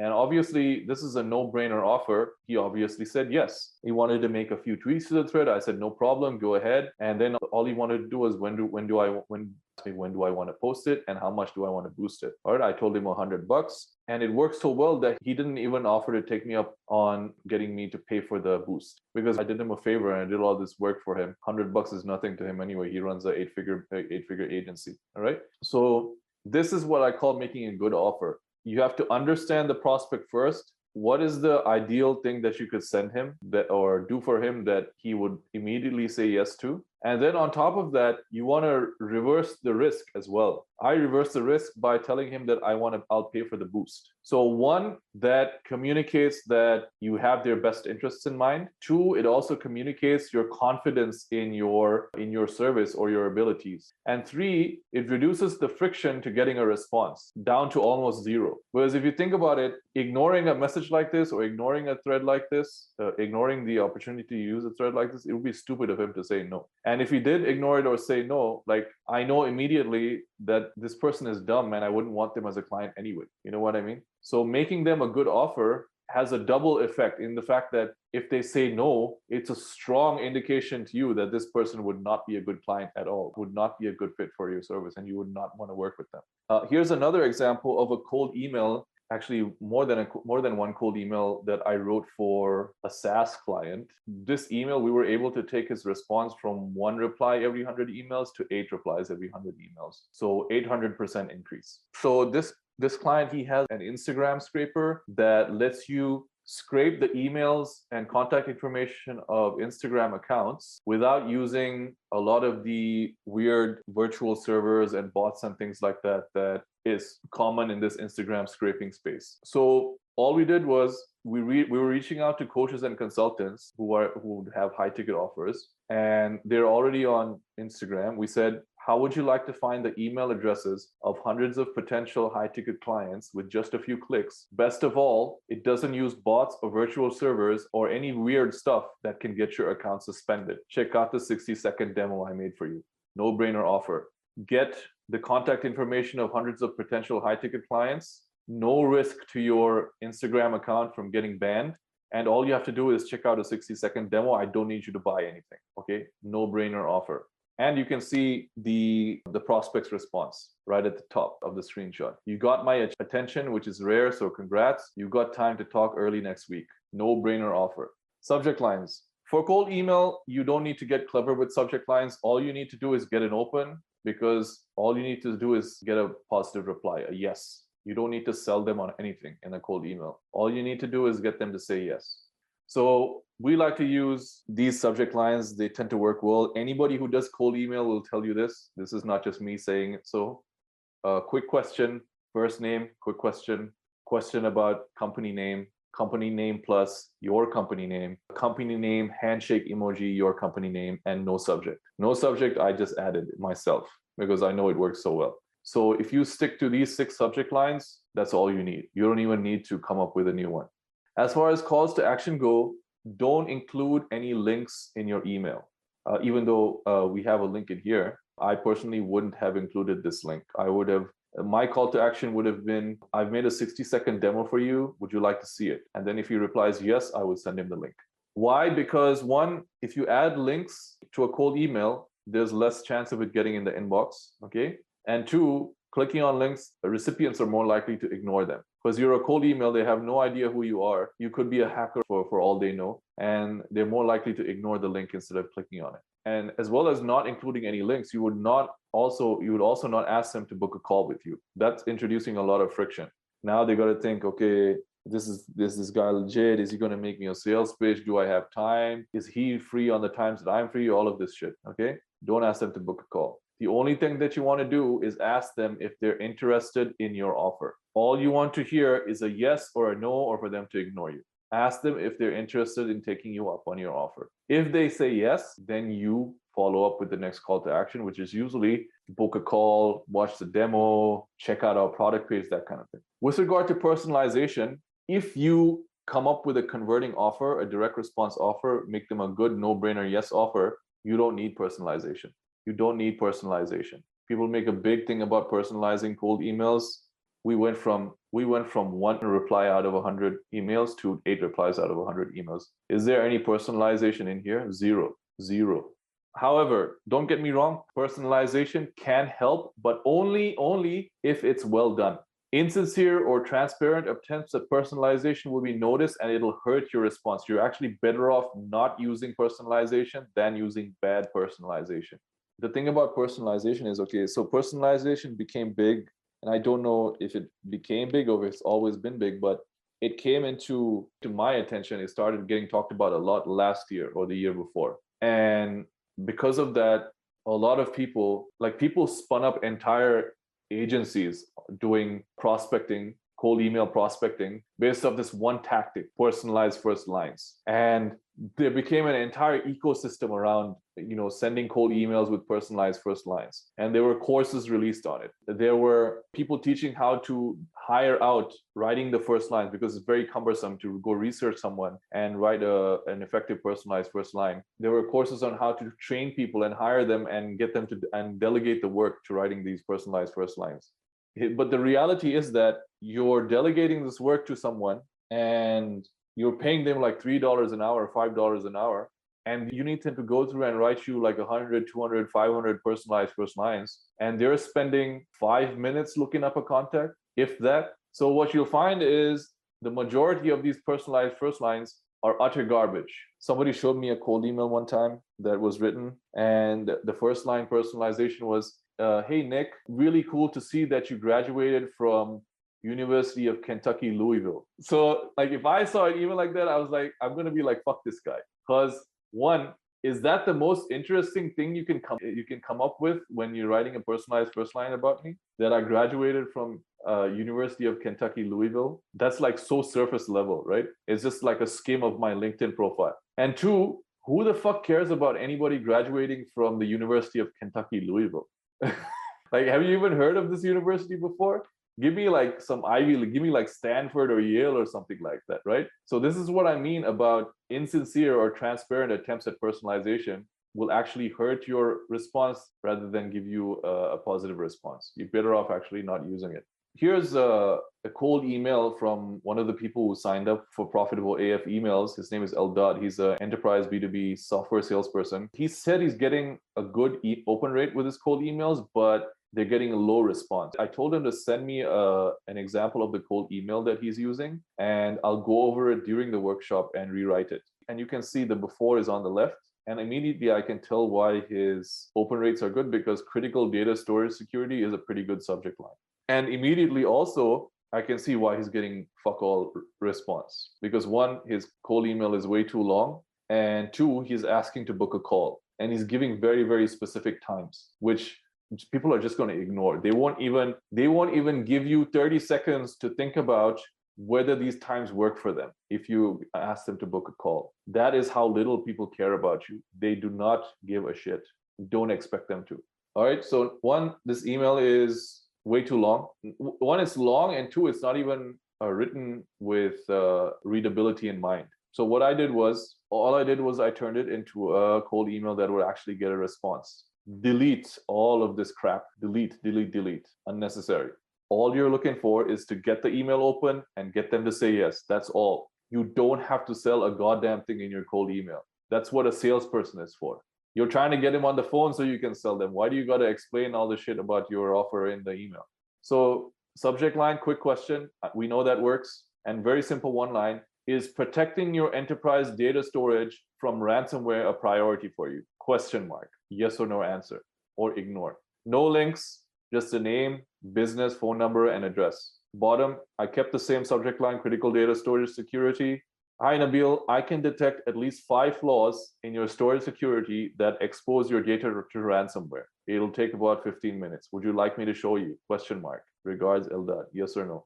And I'm not doing anything fancy. You think this is copywriting? This is not copywriting. This is a human communicating with another human. You don't need to be a copywriter to send emails like this. You just need to act like a human. You know what I mean? And it sounds facetious or cliche or nonsensical, but people have turned into fucking robots being online all this for so long, all the time. So all you need is, for a cold email, you just need 1 sentence. 3 sentences maximum, okay? 5 sentences and you're really pushing it.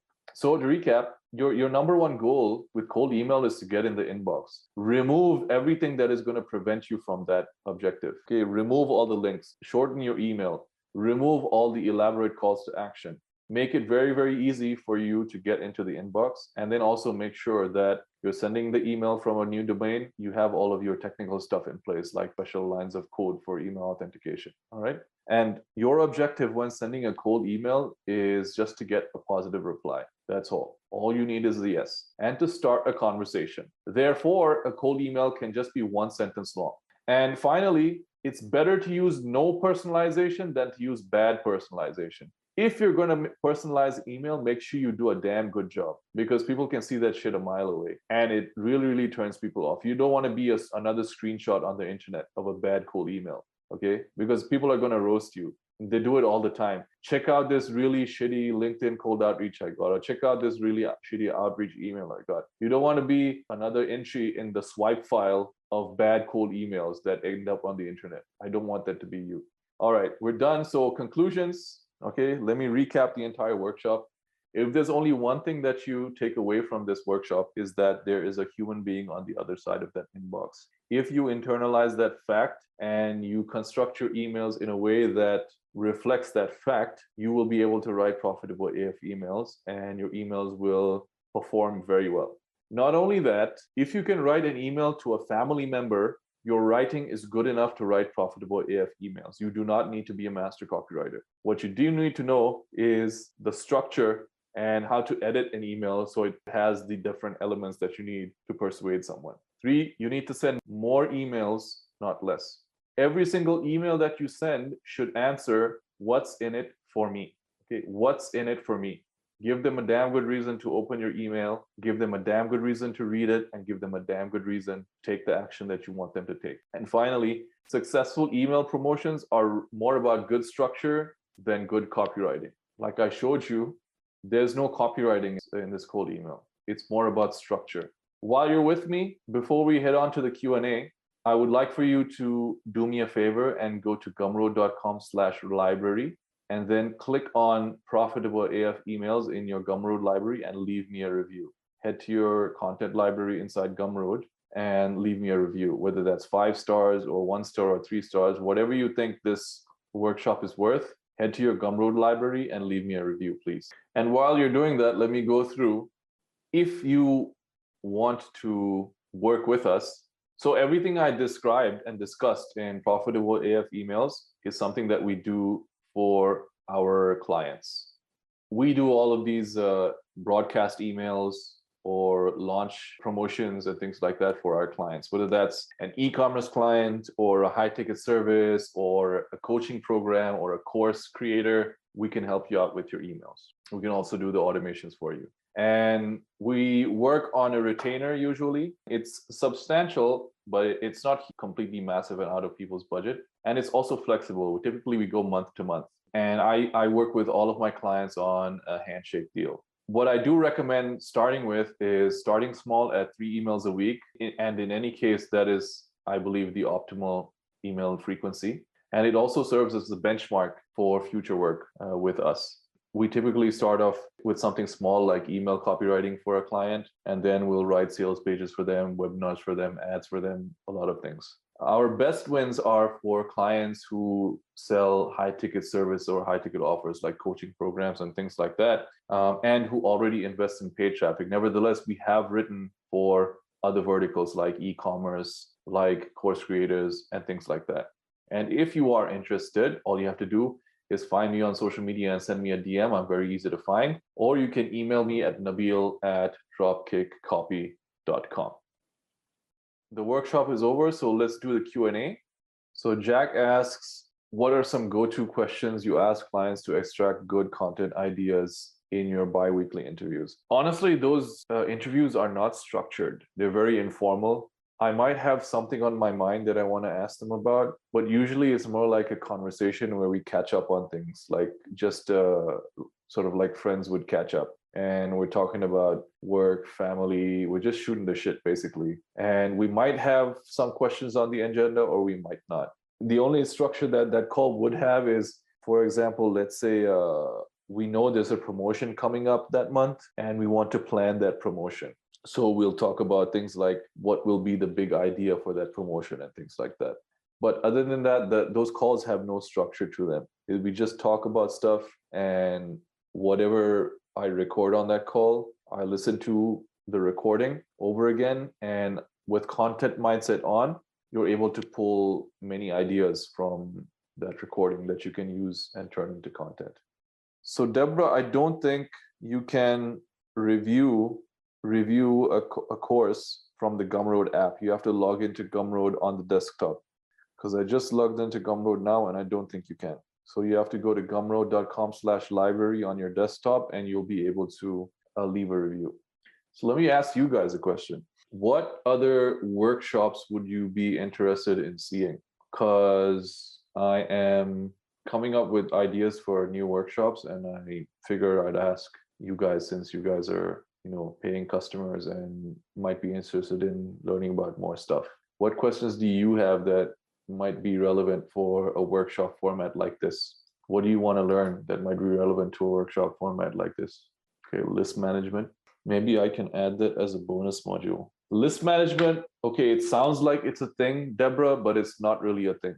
List management is not a thing. Managing a list is like, okay, like segmentation, automation, that kind of thing. So really, it sounds a lot cooler than it is. It also sounds like it's its own expertise or niche, but it's not. So an email copywriter is someone who writes the emails, right? And he sends them to the client in a document or whatever. A list manager is someone who writes the emails and then logs into ActiveCampaign and schedules the emails and sends them. That's what a list manager does. And maybe there's a more advanced version of being a list manager, but I've been managing lists the entire time I've done email copywriting, and it doesn't really get much more complicated than that. But don't tell the clients, because calling yourself a list manager and saying you'll manage your list, you can charge, means you can charge more. Okay, I got that down, list management. Maybe that'll be a bonus module for profitability of emails. In fact, I think that will be a bonus module because I didn't cover segmentation in the workshop and personalization.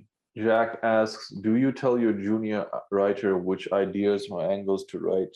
You can. And sometimes my clients come up with ideas and they'll let me know.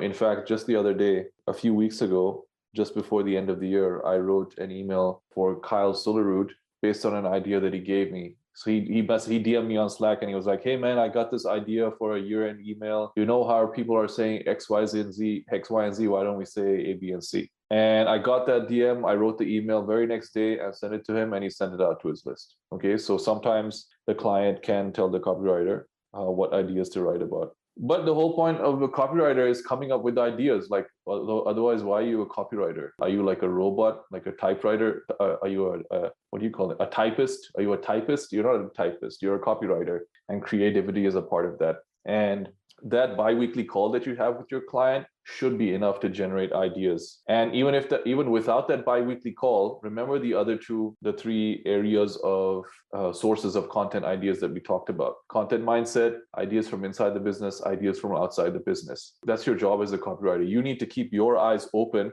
and look for all of those content ideas. Just hanging out in my client's Slack, I don't even need to meet with the client. Just hanging out in my client's Slack with the rest of his team, I have ideas. I have enough ideas for an entire month. Deborah asks, also, you had mentioned most people are reading email on mobile, myself included. As someone that has an iPhone and uses Safari, not Yahoo or Gmail apps, all my emails dump into one mailbox. How does someone like me affect open rates, etc.? Well, I'm not sure. However, have you upgraded your operating system to iOS 15? And do you use that burner email feature that iCloud Mail allows you to use when subscribing for things? Okay, so if you don't use that burner email, then it won't affect the open rates. But if you do use the burner email, it will affect the open rates. So that's why it's iffy, because a lot of people still haven't switched over to using that burner email. So it is only going to affect us in a big way if the majority of people are using that burner email and they switch over to using that burner email that Apple provides them.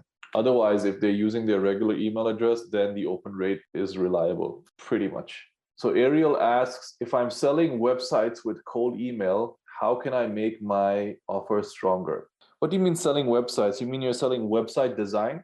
Is that what you're selling? Web design. Okay. First of all, who are you selling websites to? Professionals is fucking everybody on the planet.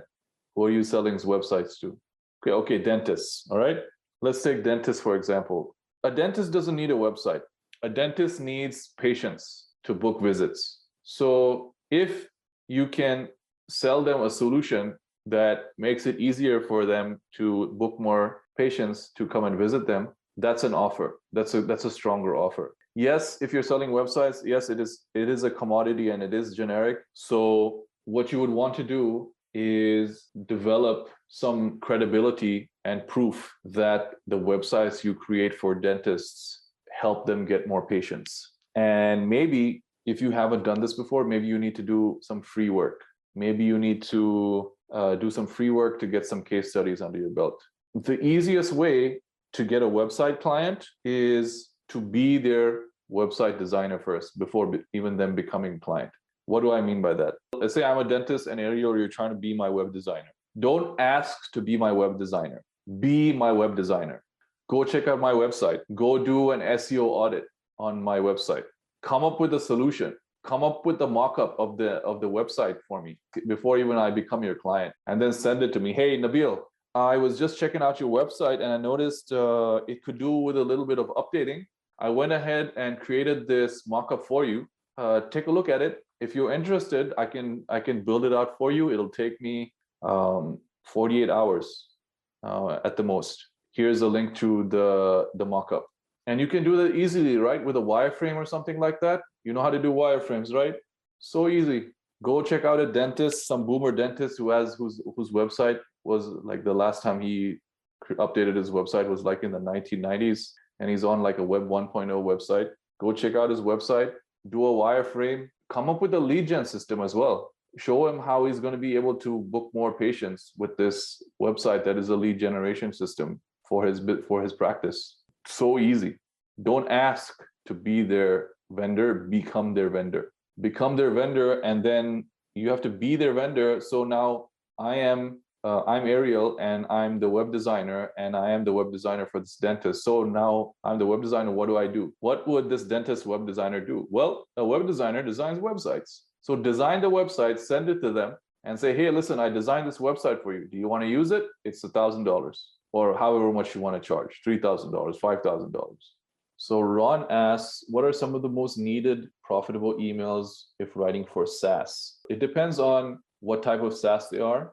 If they are just starting out and they're looking to get traction, the most profitable emails you can send them, you can write for them, are cold emails, because in the beginning, they're going to do a lot of hand-to-hand to get their first few customers. And then the next most profitable emails you could write for them would be, it depends on whether they have a free trial, but the next most profitable emails you could write for them are the onboarding emails, upgrading from free trial to the paid version.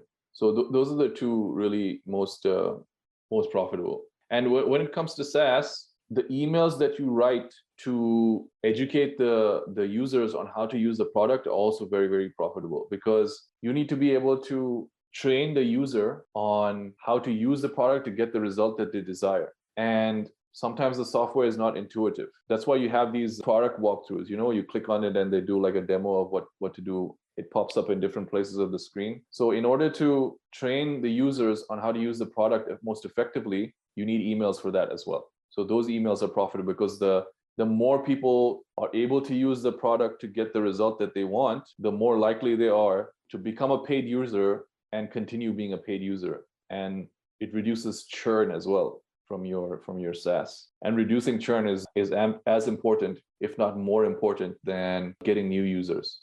Any real estate realtor specific tips? So the only real estate emails or real estate copy I've written were for developers, and those are more like promoting new developments and things like that. So I don't have anything specific for realtors, but what kind of, if you can be more specific with your question, like what kind of real estate or realtor emails are you trying to send? Are you trying to send to buyers or to sellers?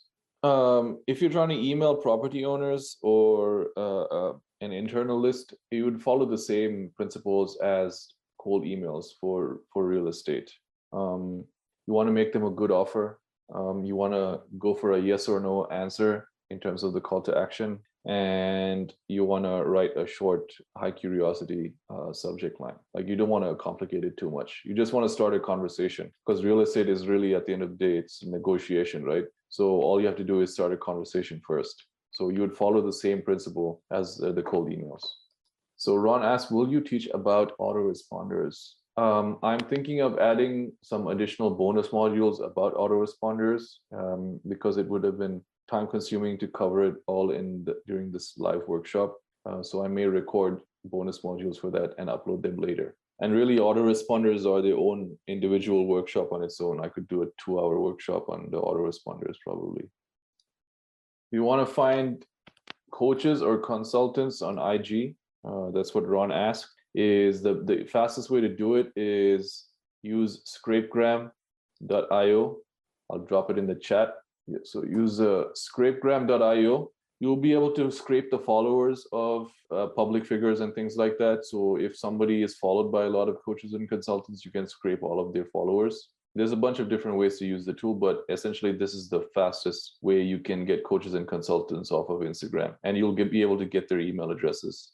And then you can do like a multi-channel outreach. You can cold email them, you can DM them on Instagram, and you can, if they're on LinkedIn, message them on LinkedIn as well, and Facebook. All right, let's call it. I want to thank you for sticking around to the entire workshop. Much appreciated. And thank you for signing up to get profitable AF emails. And I hope you take this information and apply it and make some money with it. And let me know when you do. I will be sending out the replays, like I said, and also I'll be sending out a request for a video testimonial or some feedback on what you thought about the workshop. You'll be seeing that in a day or two. Thank you very much and good night.